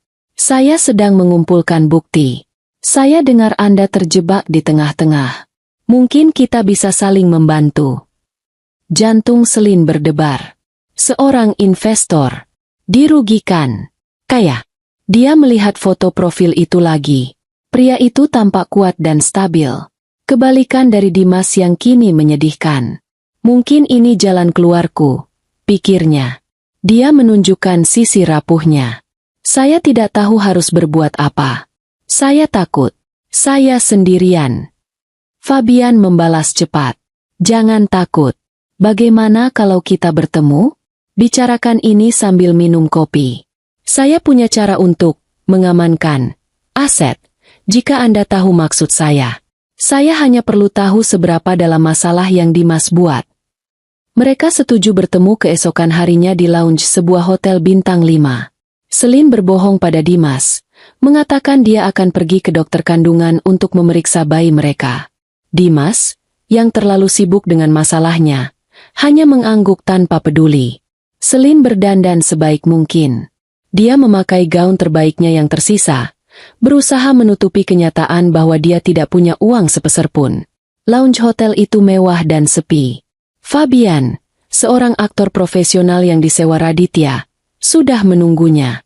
Dia persis seperti di foto. Berpakaian sempurna, tersenyum hangat, dan memancarkan aura kekayaan. "Celine," katanya, berdiri dan mencium punggung tangannya. "Terima kasih sudah datang. Kamu terlihat tegang. Ayo, pesan sesuatu." Tim Johan sudah ada di sana. Meja itu adalah meja terbaik, dengan mikrofon tersembunyi di vas bunga. Kamera dari seberang ruangan merekam setiap ekspresi. Celine, yang terpikat oleh pesona dan kemewahan yang dia rindukan, mulai rileks. Fabian sangat empatik. "Saya tahu ini berat untukmu," katanya. "Terjebak dengan pria seperti Dimas. Dan ibunya Marisa itu ular, bukan?" Celine tertawa kecil, merasa dimengerti. Ibu bahkan tidak tahu setengahnya. "Kalau begitu, ceritakan padaku," kata Fabian, mencondongkan tubuhnya. "Agar aku bisa membantumu. Apa yang sebenarnya terjadi? Seberapa dalam penipuan mereka?" Dan Celine pun bicara. Didorong oleh keputusasaan, ketakutan akan kemiskinan, dan keinginan untuk merebut hati penyelamat barunya, dia menceritakan semuanya. Dia ingin menunjukkan dirinya sebagai korban, sama seperti Fabian. "Ini semua bukan ideku," katanya, suaranya bergetar. "Ini semua rencana Marisa. Dia yang membenci Safira sejak awal. Dia bilang Safira itu mandul dan kaku. Dia yang menyuruh Dimas memindahkan semua aset atas namanya. Jauh sebelum aku datang. Mereka sudah merencanakan ini bertahun-tahun." Fabian mengangguk prihatin. Mengerikan. Jadi Dimas dengan sengaja menipunya. Tentu saja. Celine semakin bersemangat. Dimas itu pengecut. Dia hanya melakukan apa yang ibunya katakan. Dan sekarang dia menghancurkan perusahaan. Dia menjual properti di Bali itu hanya untuk uang tunai. Dia bilang padaku kita akan kabur ke luar negeri jika Safira mulai curiga.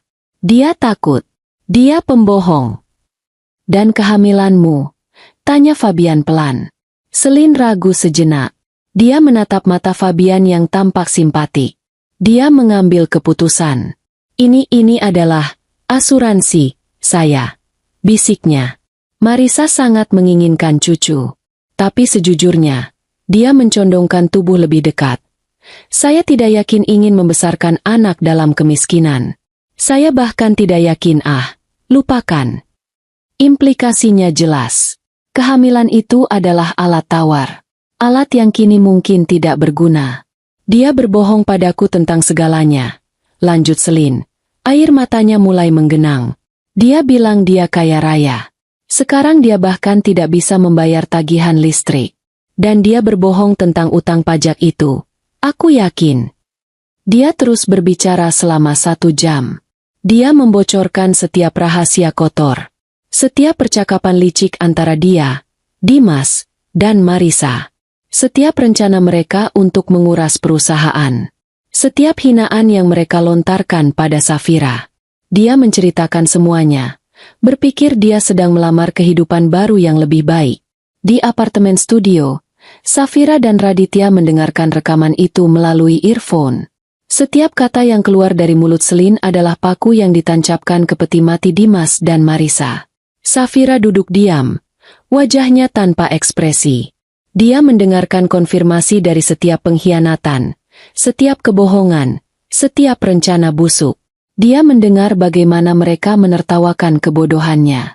Rekaman itu akhirnya berhenti. Raditya melepas earphone-nya. Dia menatap Safira.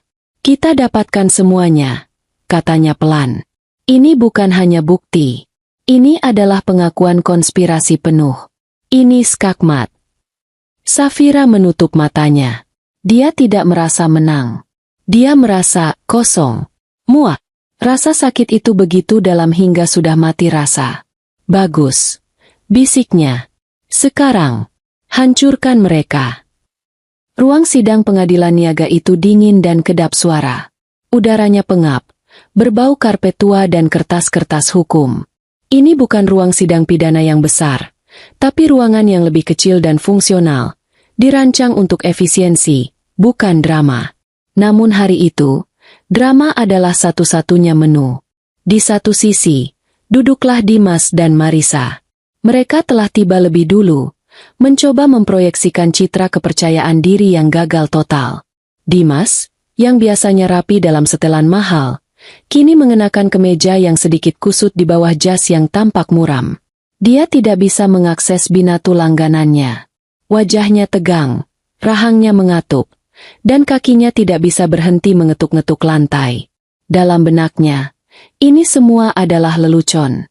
Sebuah penghinaan sementara. Dia masih percaya bahwa kertas legal atas namanya adalah tameng yang tidak bisa ditembus. Dia melirik pengacara di sebelahnya, Pak Budi, dengan tatapan meremehkan. Pak Budi adalah pengacara murah yang berhasil dia temukan. Dibayar dengan sisa-sisa uang tunai yang dia simpan di brankas rumah. Marisa duduk kaku di samping putranya. Dia mengenakan salah satu gaun lamanya. Gaun yang dia simpan dari zaman sebelum kekayaan Safira. Dia masih memakai perhiasan, kalung mutiara dan cincin berlian. Dia memakainya seperti baju zirah, simbol status terakhir yang dia miliki. Dalam pikirannya, Safira adalah anak tidak tahu diuntung. Beraninya dia menyeret kami ke sini, pikirnya getir. Setelah semua yang kami berikan padanya, dia menolak untuk menerima kenyataan bahwa semua itu berasal dari Safira. Di belakang mereka, di barisan kedua, duduklah Selin. Dia dipaksa datang oleh Dimas. Kamu bagian dari ini, kamu harus datang, bentaknya pagi itu. Selin tampak pucat dan mual. Kehamilannya mulai terlihat. Dan dia tidak lagi bersinar. Dia mengenakan gaun longgar sederhana. Dia tidak terlihat seperti simpanan glamor. Dia terlihat seperti gadis malang yang terjebak. Pikirannya tidak di ruang sidang. Pikirannya ada pada Fabian. Pria itu belum membalas pesannya sejak pertemuan mereka. Dia mulai curiga. Dia merasa mual yang amat sangat. Dan itu bukan hanya karena kehamilannya. Lalu, pintu di sisi lain terbuka. Raditya masuk lebih dulu. Dia tajam, fokus, dan membawa aura kompetensi yang dingin. Dia membawa satu koper kulit tipis. Di belakangnya adalah Safira. Ruangan itu seakan menghirup napas kolektif. Ini bukan Safira yang mereka kenal. Ini bukan istri lemah yang menangis di lantai atau wanita kaku yang sibuk dengan angka. Wanita yang masuk ruang sidang itu adalah perwujudan dari pembalasan yang elegan. Dia mengenakan blus sutra berwarna putih gading dan celana panjang berwarna hitam pekat yang dirancang sempurna. Rambutnya yang panjang disanggul rapi dan ketat di tengkuknya. Riasannya minim, tetapi tegas. Matanya, yang dulu hangat dan penuh cinta, kini dingin seperti baja yang dipoles. Dia berjalan tegak. Setiap langkahnya mantap dan disengaja. Dia tidak melirik ke arah Dimas atau Marisa. Dia memandang lurus ke depan, ke arah kursi hakim. Dia duduk di samping Raditya seolah-olah dia adalah seorang ratu yang baru saja tiba di singgasananya. Dimas tertegun. Dia belum pernah melihat Safira seperti ini. Ada bagian kecil dari dirinya yang merasa gentar. Tapi egonya dengan cepat menutupinya dengan kemarahan. Dia pikir dia siapa? Pikirnya, bermain drama di pengadilan. Marisa menatap Safira dengan kebencian murni.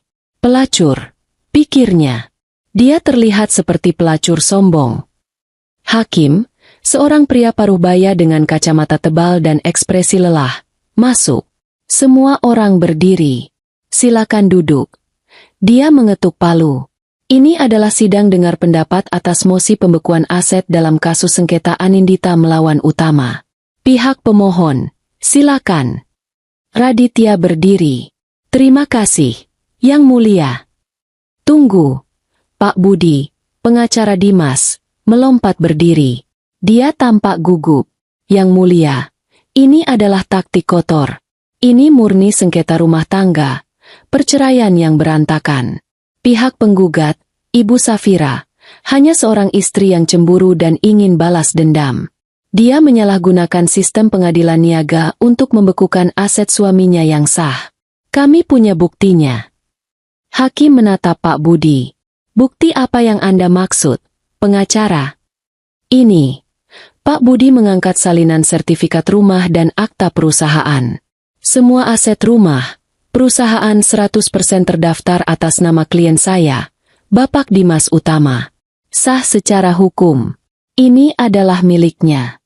Seorang istri tidak bisa seenaknya membekukan aset suami yang sah hanya karena dia marah. Dimas tersenyum tipis. Dia bersandar. Akhirnya, pikirnya, hukum yang sebenarnya. Marisa mengangguk setuju. Hakim melihat dokumen itu. Saya mengerti, Pak Budi. Tapi mosi ini diajukan bukan atas dasar hukum perkawinan, melainkan atas dasar dugaan penipuan dan penggelapan dana. Pengacara Raditya. Raditya berdiri dengan tenang. Terima kasih, Yang Mulia. Apa yang dikatakan kolega saya benar. Semua aset itu memang atas nama Bapak Dimas. Dan itulah inti dari penipuan ini. Dia menyalakan proyektor. Layar di dinding ruang sidang menyala. Yang Mulia, Bapak Dimas Utama mengklaim perusahaan itu miliknya. Tapi perusahaan didirikan dengan modal. Dari mana modal itu berasal? Di layar muncul salinan laporan bank. Sebuah transfer. Tertanggal 6 tahun lalu. Dari rekening pribadi atas nama Safira Anindita ke rekening perusahaan yang baru dibuka atas nama Dimas Utama. Jumlahnya 5 miliar rupiah. Seperti yang Anda lihat, lanjut Raditya, suaranya membelah keheningan. 100% modal awal perusahaan berasal dari rekening pribadi klien saya. Uang ini adalah warisan dan tabungan pribadi Ibu Safira, jauh sebelum dia menikah dengan Bapak Dimas. Pak Budi terlihat pucat. Dia menoleh ke Dimas. Kamu tidak bilang soal ini. Itu hadiah. Itu uang bersama. Bisik Dimas panik. Hadiah 5 miliar rupiah tanpa surat perjanjian, Yang Mulia. Tanya Raditya retoris. Atau investasi, dari seorang mitra bisnis yang kebetulan adalah istrinya, yang dia manipulasi untuk tidak mencantumkan namanya di akta. Hakim menatap tajam ke arah Dimas. Lanjutkan, pengacara Raditya. Terima kasih. Klien saya membangun perusahaan itu dari nol. Bapak Dimas adalah wajahnya. Klien saya adalah otaknya. Tapi dia dibutakan oleh cinta dan kepercayaan. Dia mengizinkan Bapak Dimas mengendalikan semuanya. Dan bagaimana Bapak Dimas membalas kepercayaan itu? Dengan penggelapan. Layar berganti. Foto pertama, mobil sport merah selin. Di sebelahnya, slip pembayaran dari dealer. Di bawahnya, salinan laporan rekening koran perusahaan, menunjukkan transfer pembayaran lunas dari rekening operasional. Marisa dan Dimas membeku. Ini adalah Selin Prasetya, kata Raditya. Wanita simpanan Bapak Dimas. Yang dibelikan mobil mewah seharga miliaran rupiah menggunakan dana operasional perusahaan. Dana yang seharusnya digunakan untuk membayar gaji karyawan dan pemasok. Selin, di barisan belakang, merasa semua mata tertuju padanya. Dia ingin menghilang. Dia menunduk. Wajahnya memerah karena malu. Layar berganti lagi. Foto-foto. Foto Marisa di butik desainer. Tersenyum sambil memegang 5 tas tangan baru. Di sebelahnya, serangkaian tagihan kartu kredit. Kartu kredit atas nama Marisa ditautkan langsung ke rekening perusahaan. Dan ini adalah Ibu Marisa, ibu dari Bapak Dimas, kata Raditya, yang juga menikmati hasil penggelapan. Ratusan juta rupiah untuk tas, perhiasan, dan gaun mewah. Ini bukan gaji. Ini bukan tunjangan. Ini adalah pencurian. Marisa terkesiap. Beraninya kamu, teriaknya. Itu tunjangan dari putraku. Yang mulia, tolong tenangkan hadirin, kata Raditya. Diam, Bu. Perintah hakim.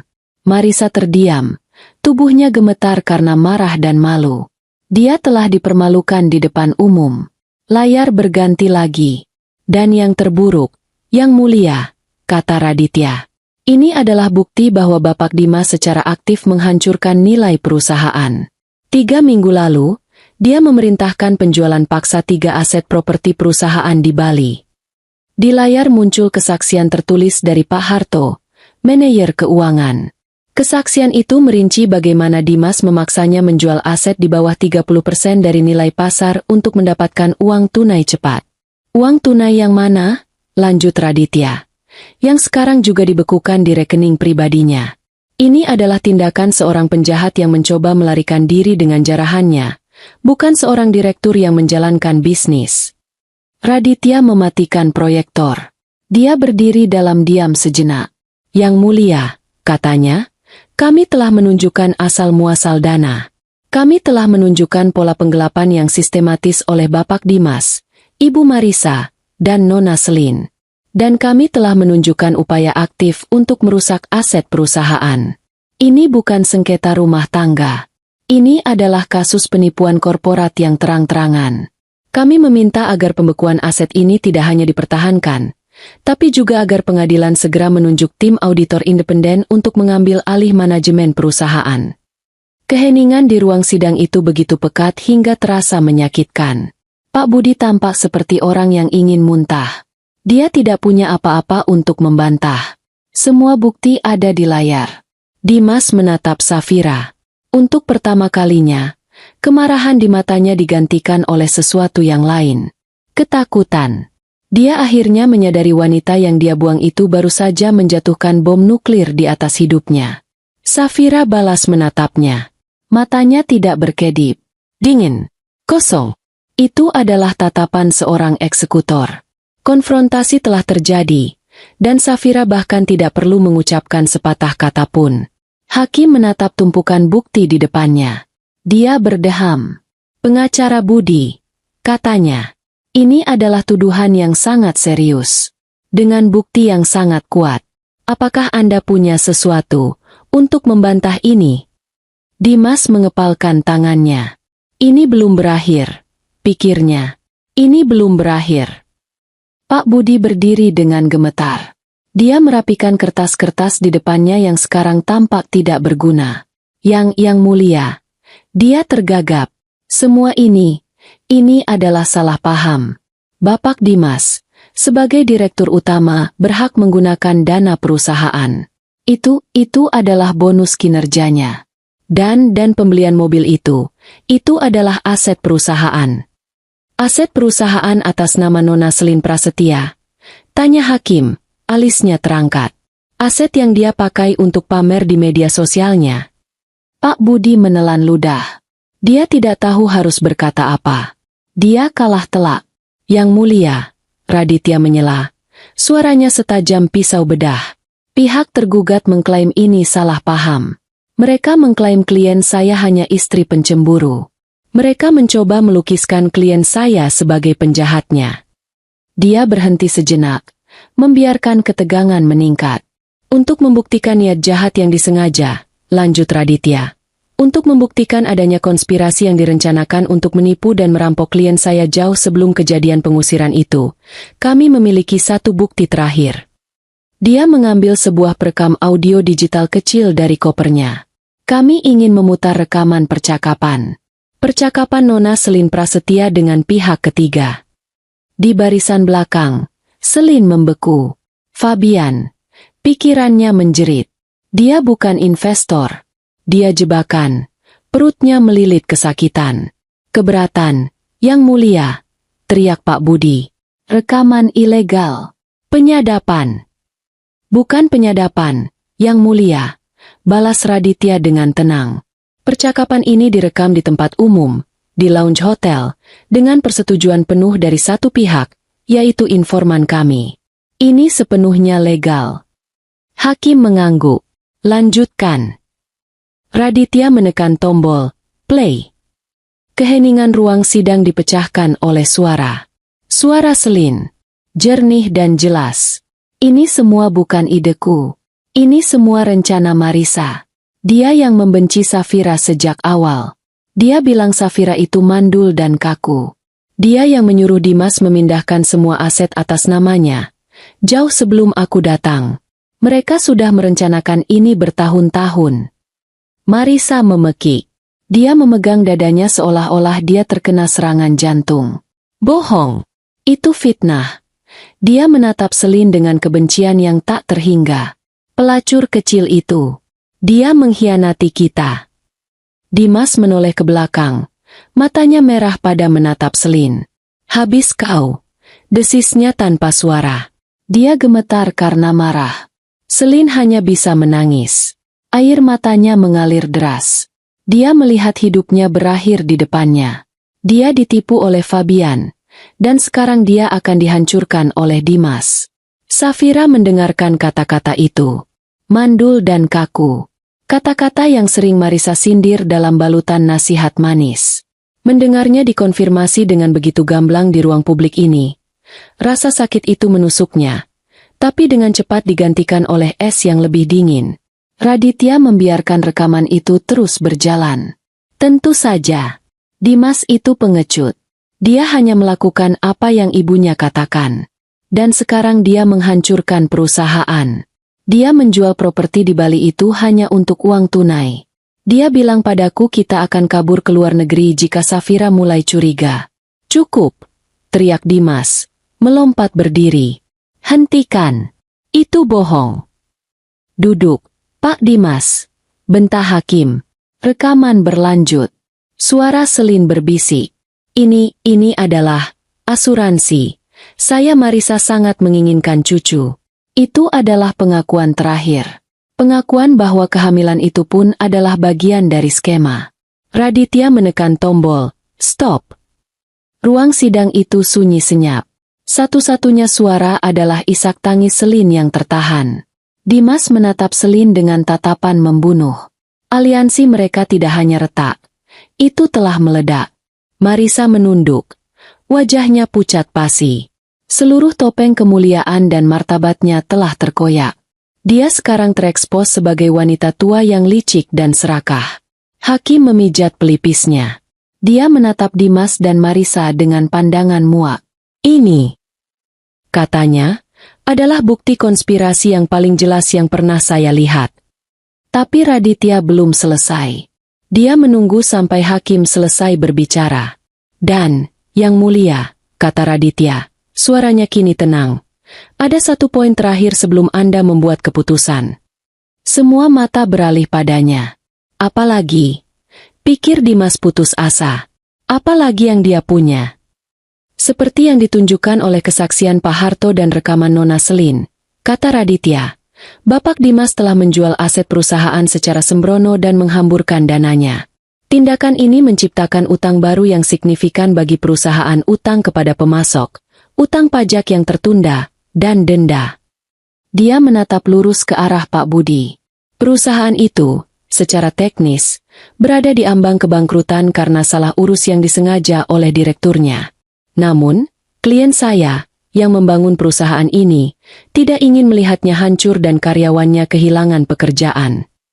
Jadi, lanjut Raditya, selama 3 minggu terakhir, klien saya, Ibu Safira, telah menggunakan sisa dana pribadinya yang tidak terkait dengan kasus ini, untuk membeli semua utang perusahaan tersebut.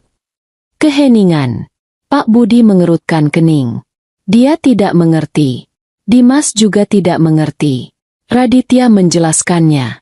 Artinya, Yang Mulia, selain sebagai pemilik modal de facto, Ibu Safira Anindita kini juga adalah kreditur utama perusahaan. Dia adalah orang yang paling berhak atas sisa aset perusahaan. Ini adalah skakmat yang mematikan. Safira tidak hanya membuktikan penipuan. Dia telah mengambil alih benteng dari luar sementara Raditya menyerbu dari dalam. Dimas tidak lagi bertarung melawan istri yang marah. Dia bertarung melawan bankirnya sendiri. Raditya berbalik menghadap Dimas dan Pak Budi. Ini bukan lagi untuk hakim. Ini adalah ultimatum. Kami menawarkan pilihan, kata Raditya. Suaranya tidak menyisakan ruang untuk negosiasi. Untuk menghemat waktu pengadilan yang berharga. Pilihan 1. Klien Anda, Bapak Dimas Utama dan Ibu Marisa, hari ini juga menandatangani surat penyerahan seluruh aset yang disengketakan. Itu termasuk 100% saham perusahaan, sisa uang tunai di semua rekening yang dibekukan, dan ya, rumah mewah yang mereka tinggali. Semuanya diserahkan kepada klien saya sebagai ganti rugi atas penipuan dan sebagai pembayaran atas utang yang kini dia pegang. Dia berhenti sejenak. Sebagai imbalannya, klien saya setuju untuk tidak melanjutkan tuntutan pidana atas penggelapan, penipuan, dan pencucian uang. Pilihan 2, lanjut Raditya, suaranya menjadi lebih dingin. Kami menolak tawaran ini. Kami melanjutkan ke tuntutan pidana. Dengan bukti yang disajikan hari ini, terutama rekaman pengakuan konspirasi, kami sangat yakin klien Anda akan menghadapi hukuman penjara minimal 10 tahun. Dan klien saya akan tetap mendapatkan semua aset itu melalui proses likuidasi kebangkrutan. Satu-satunya perbedaan adalah, Anda akan menandatangani surat-surat itu dari dalam sel penjara. Skakmat. Dimas terhuyung. Dia menatap Pak Budi, mencari bantuan. Pak Budi hanya menggelengkan kepalanya pelan. Tidak ada jalan keluar. Matanya berkata. Dimas menatap ibunya. Marisa tampak menua 20 tahun dalam 1 jam. Dia gemetar, bergumam pada dirinya sendiri. Lalu Dimas menatap Safira. Wanita yang dulu memujanya, yang dulu akan melakukan apa saja untuknya. Hakim menatap Dimas. Pilihan ada di tangan Anda, Bapak Dimas. Keheningan yang pecah di ruang sidang setelah ultimatum Raditya adalah sesuatu yang bisa dirasakan. Itu pekat, berat, dan penuh dengan racun penyesalan yang terlambat. Dimas Utama berdiri membeku. Wajahnya pucat pasi. Pilihan yang ditawarkan Raditya bukanlah pilihan. Itu adalah 2 versi eksekusi yang berbeda. Satu cepat dan pribadi, yang lain lambat, umum, dan menyakitkan.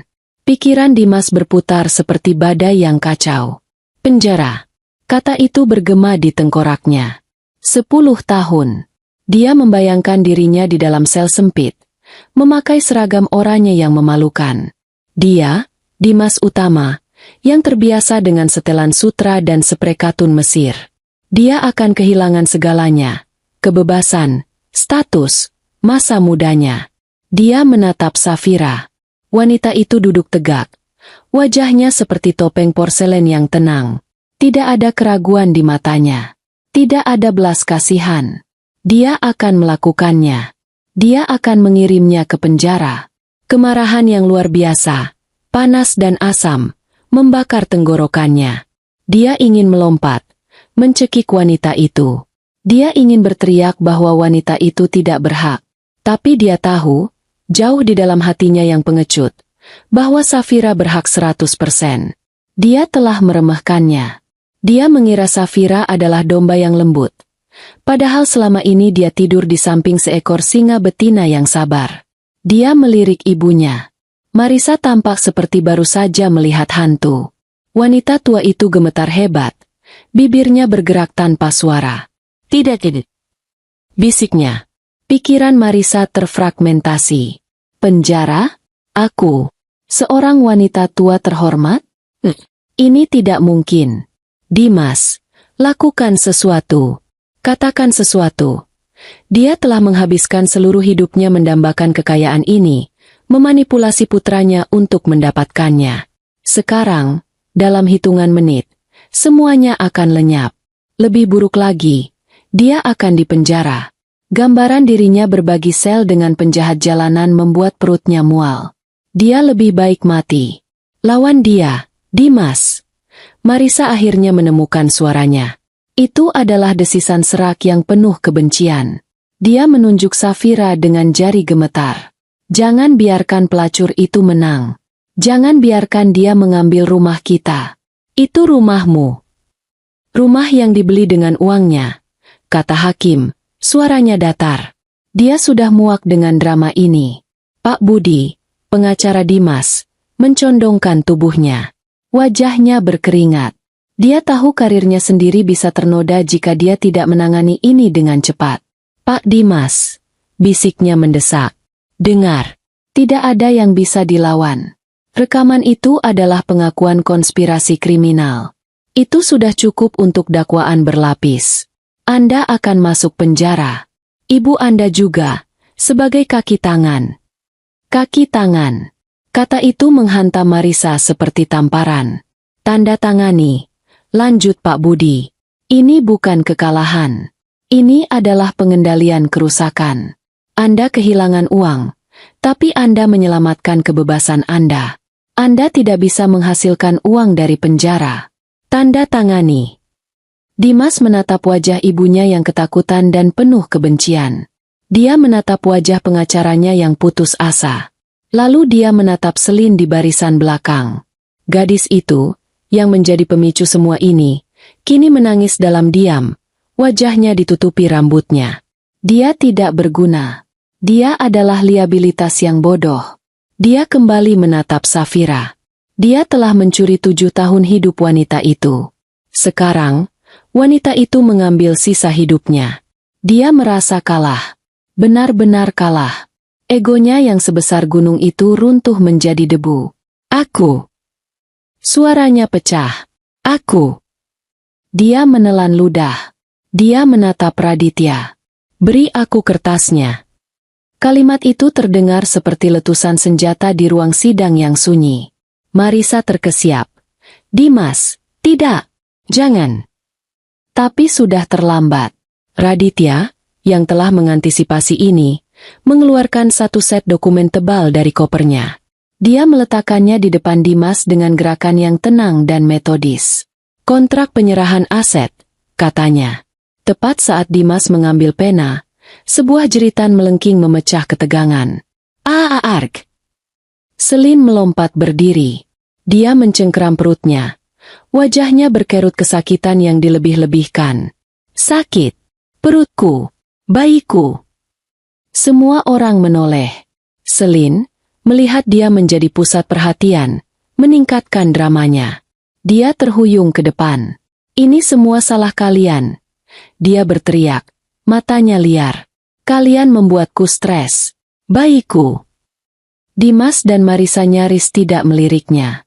Fokus mereka terkunci pada dokumen yang akan mengakhiri era mereka. Mereka tidak peduli lagi dengan asuransi itu. Selin melihat tatapan dingin mereka. Dia melihat tidak ada yang peduli. Dia menatap Safira, mencari reaksi. Dia ingin menyakiti Safira. Kamu, teriaknya pada Safira. Kamu wanita jahat. Kamu tidak bisa punya anak. Jadi kamu mau membunuh anakku. Kamu akan membunuh bayiku. Safira menatapnya. Ini adalah pertama kalinya dia benar-benar memfokuskan pandangannya pada Selin. Dia tidak melihat apa-apa. Hanya seorang gadis bodoh yang ketakutan. Tatapan Safira kosong. Sedingin es. Dia tidak mengatakan sepatah kata pun. Ketiadaan reaksi itu menghancurkan Selin lebih dari 100 hinaan. Dia menyadari bahwa dia tidak penting. Dia tidak pernah penting. Dia hanyalah alat yang bodoh, dan sekarang dia rusak dan akan dibuang. Fabian adalah jebakan. Safira telah mempermainkannya. Dia, sang penipu ulung, telah ditipu. Keputusasaan dan kebenciannya meledak. Ah, persetan. Dia tiba-tiba berhenti berakting. Tangisannya berhenti. Wajahnya mengeras. Aku keguguran. Ya, tadi malam.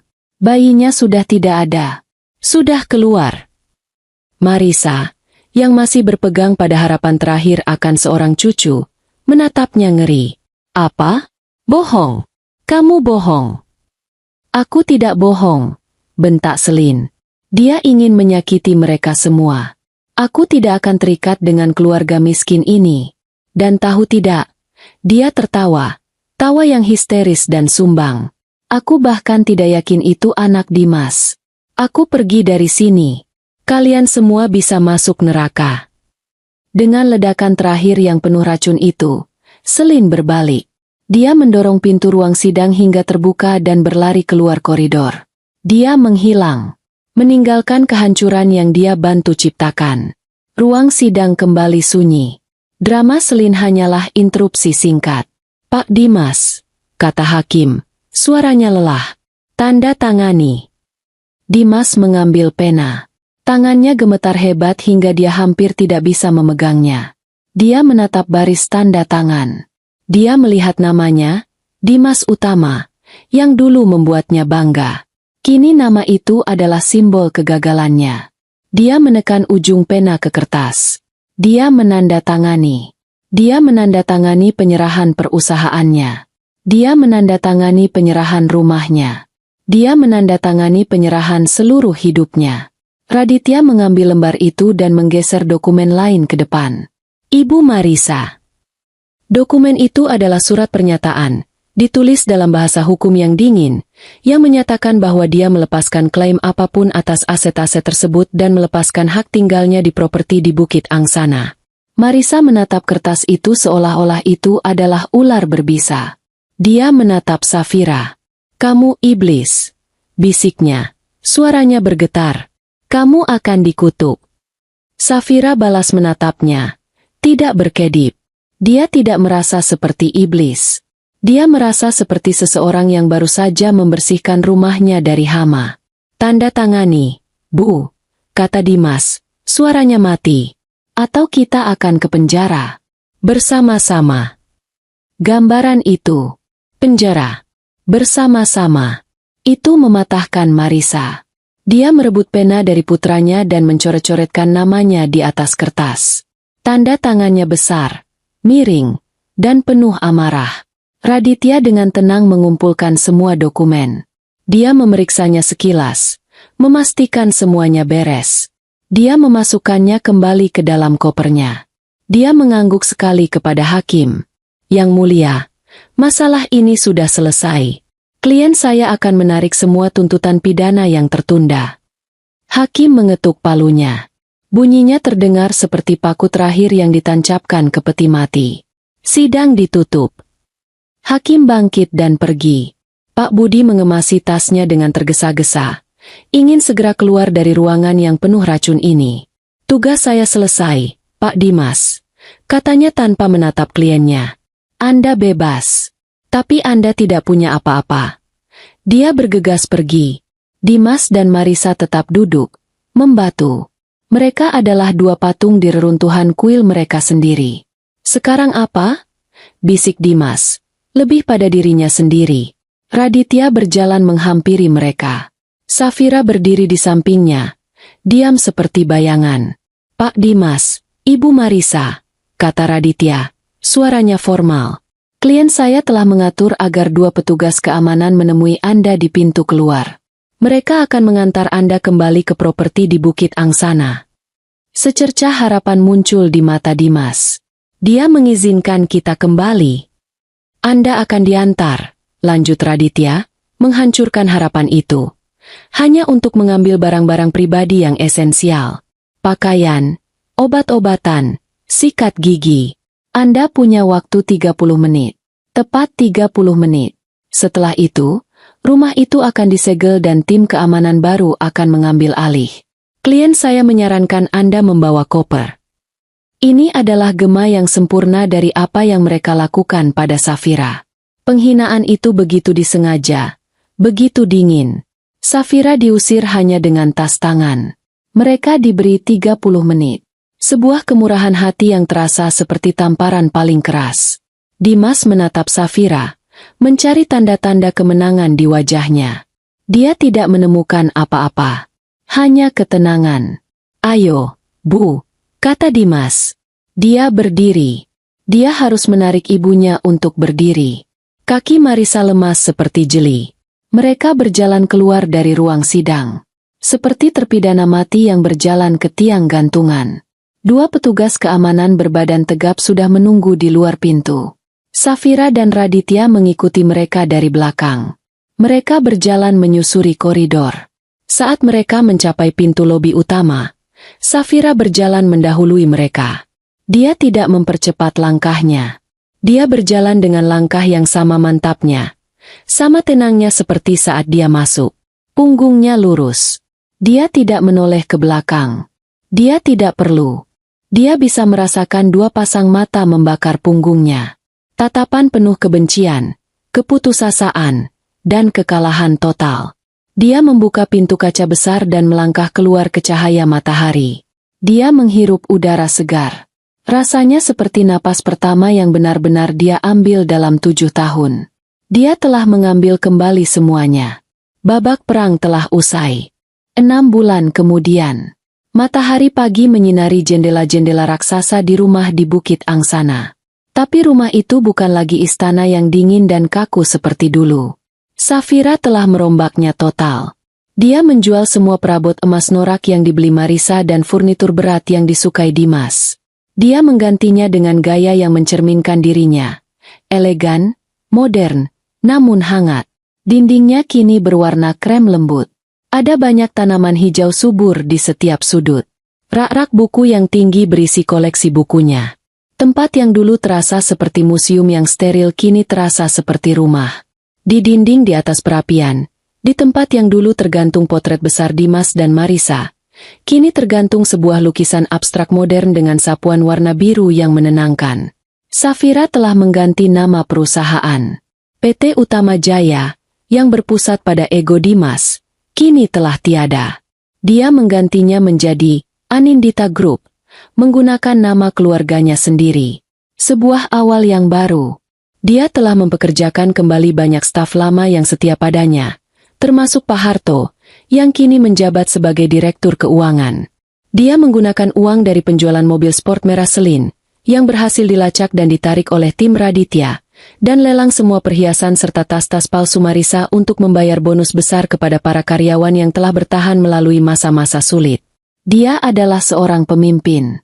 Dihormati, dikagumi, dan sedikit ditakuti. Dia tidak lagi naif. Dia tajam, penuh perhitungan, tapi adil. Pagi itu adalah hari Sabtu. Safira tidak bekerja. Dia berdiri di balkon utama. Balkon yang sama tempat Dimas dulu berdiri dan merasa seperti raja dunia. Safira tidak merasa seperti raja. Dia merasa damai. Dia mengenakan setelan yoga yang nyaman. Rambutnya diikat ekor kuda.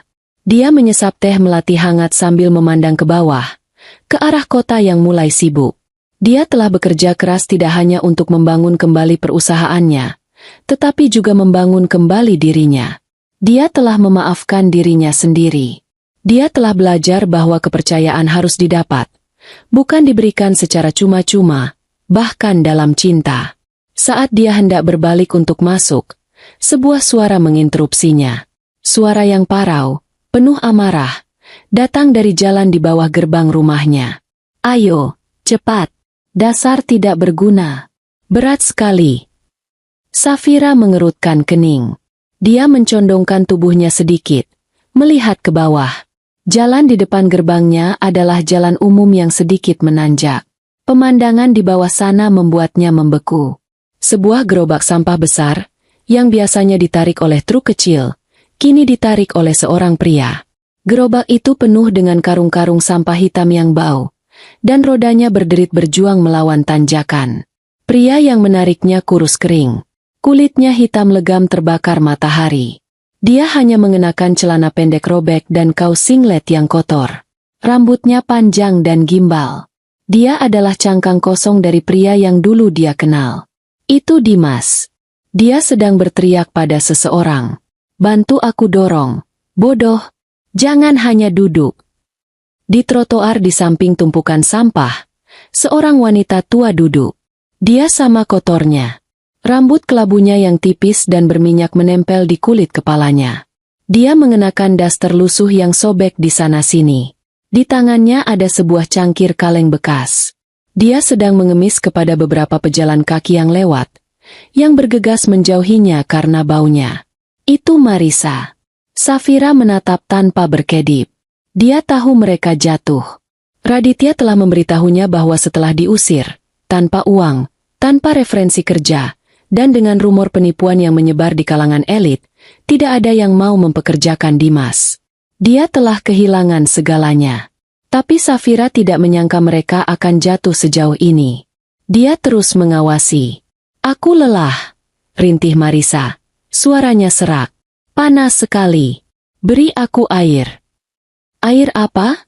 bentak Dimas, melepaskan pegangan gerobak itu. Dia menendang roda gerobak dengan frustrasi. "Kita bahkan tidak punya uang untuk makan siang. Ini semua salahmu." "Salahku?" pekik Marisa. Suaranya melengking. "Kamu yang menandatangani kertas itu. Kamu yang pengecut. Kamu yang membiarkan wanita itu mengambil semuanya." "Aku pengecut?" Dimas mendorong ibunya. Tidak keras, tapi cukup untuk membuatnya terhuyung. "Kamu yang meracuni pikiranku. Kamu yang bilang dia mandul. Kamu yang membawaku pada pelacur sialan itu. Ini semua salahmu. Andai saja kamu diam dan membiarkan aku hidup, aku masih akan jadi raja." "Raja bodoh," balas Marisa. "Terlalu percaya pada istrimu dulu, dan terlalu bodoh untuk mendengarkanku dengan benar." Mereka bertengkar. Dua tikus yang terperangkap dalam selokan, saling menggigit, saling menyalahkan, tidak pernah belajar satu hal pun. Mereka adalah potret sempurna dari kesengsaraan yang mereka ciptakan sendiri. Saat itulah, seolah merasakan ada yang mengawasi, Marisa berhenti berteriak. Dia mendongak.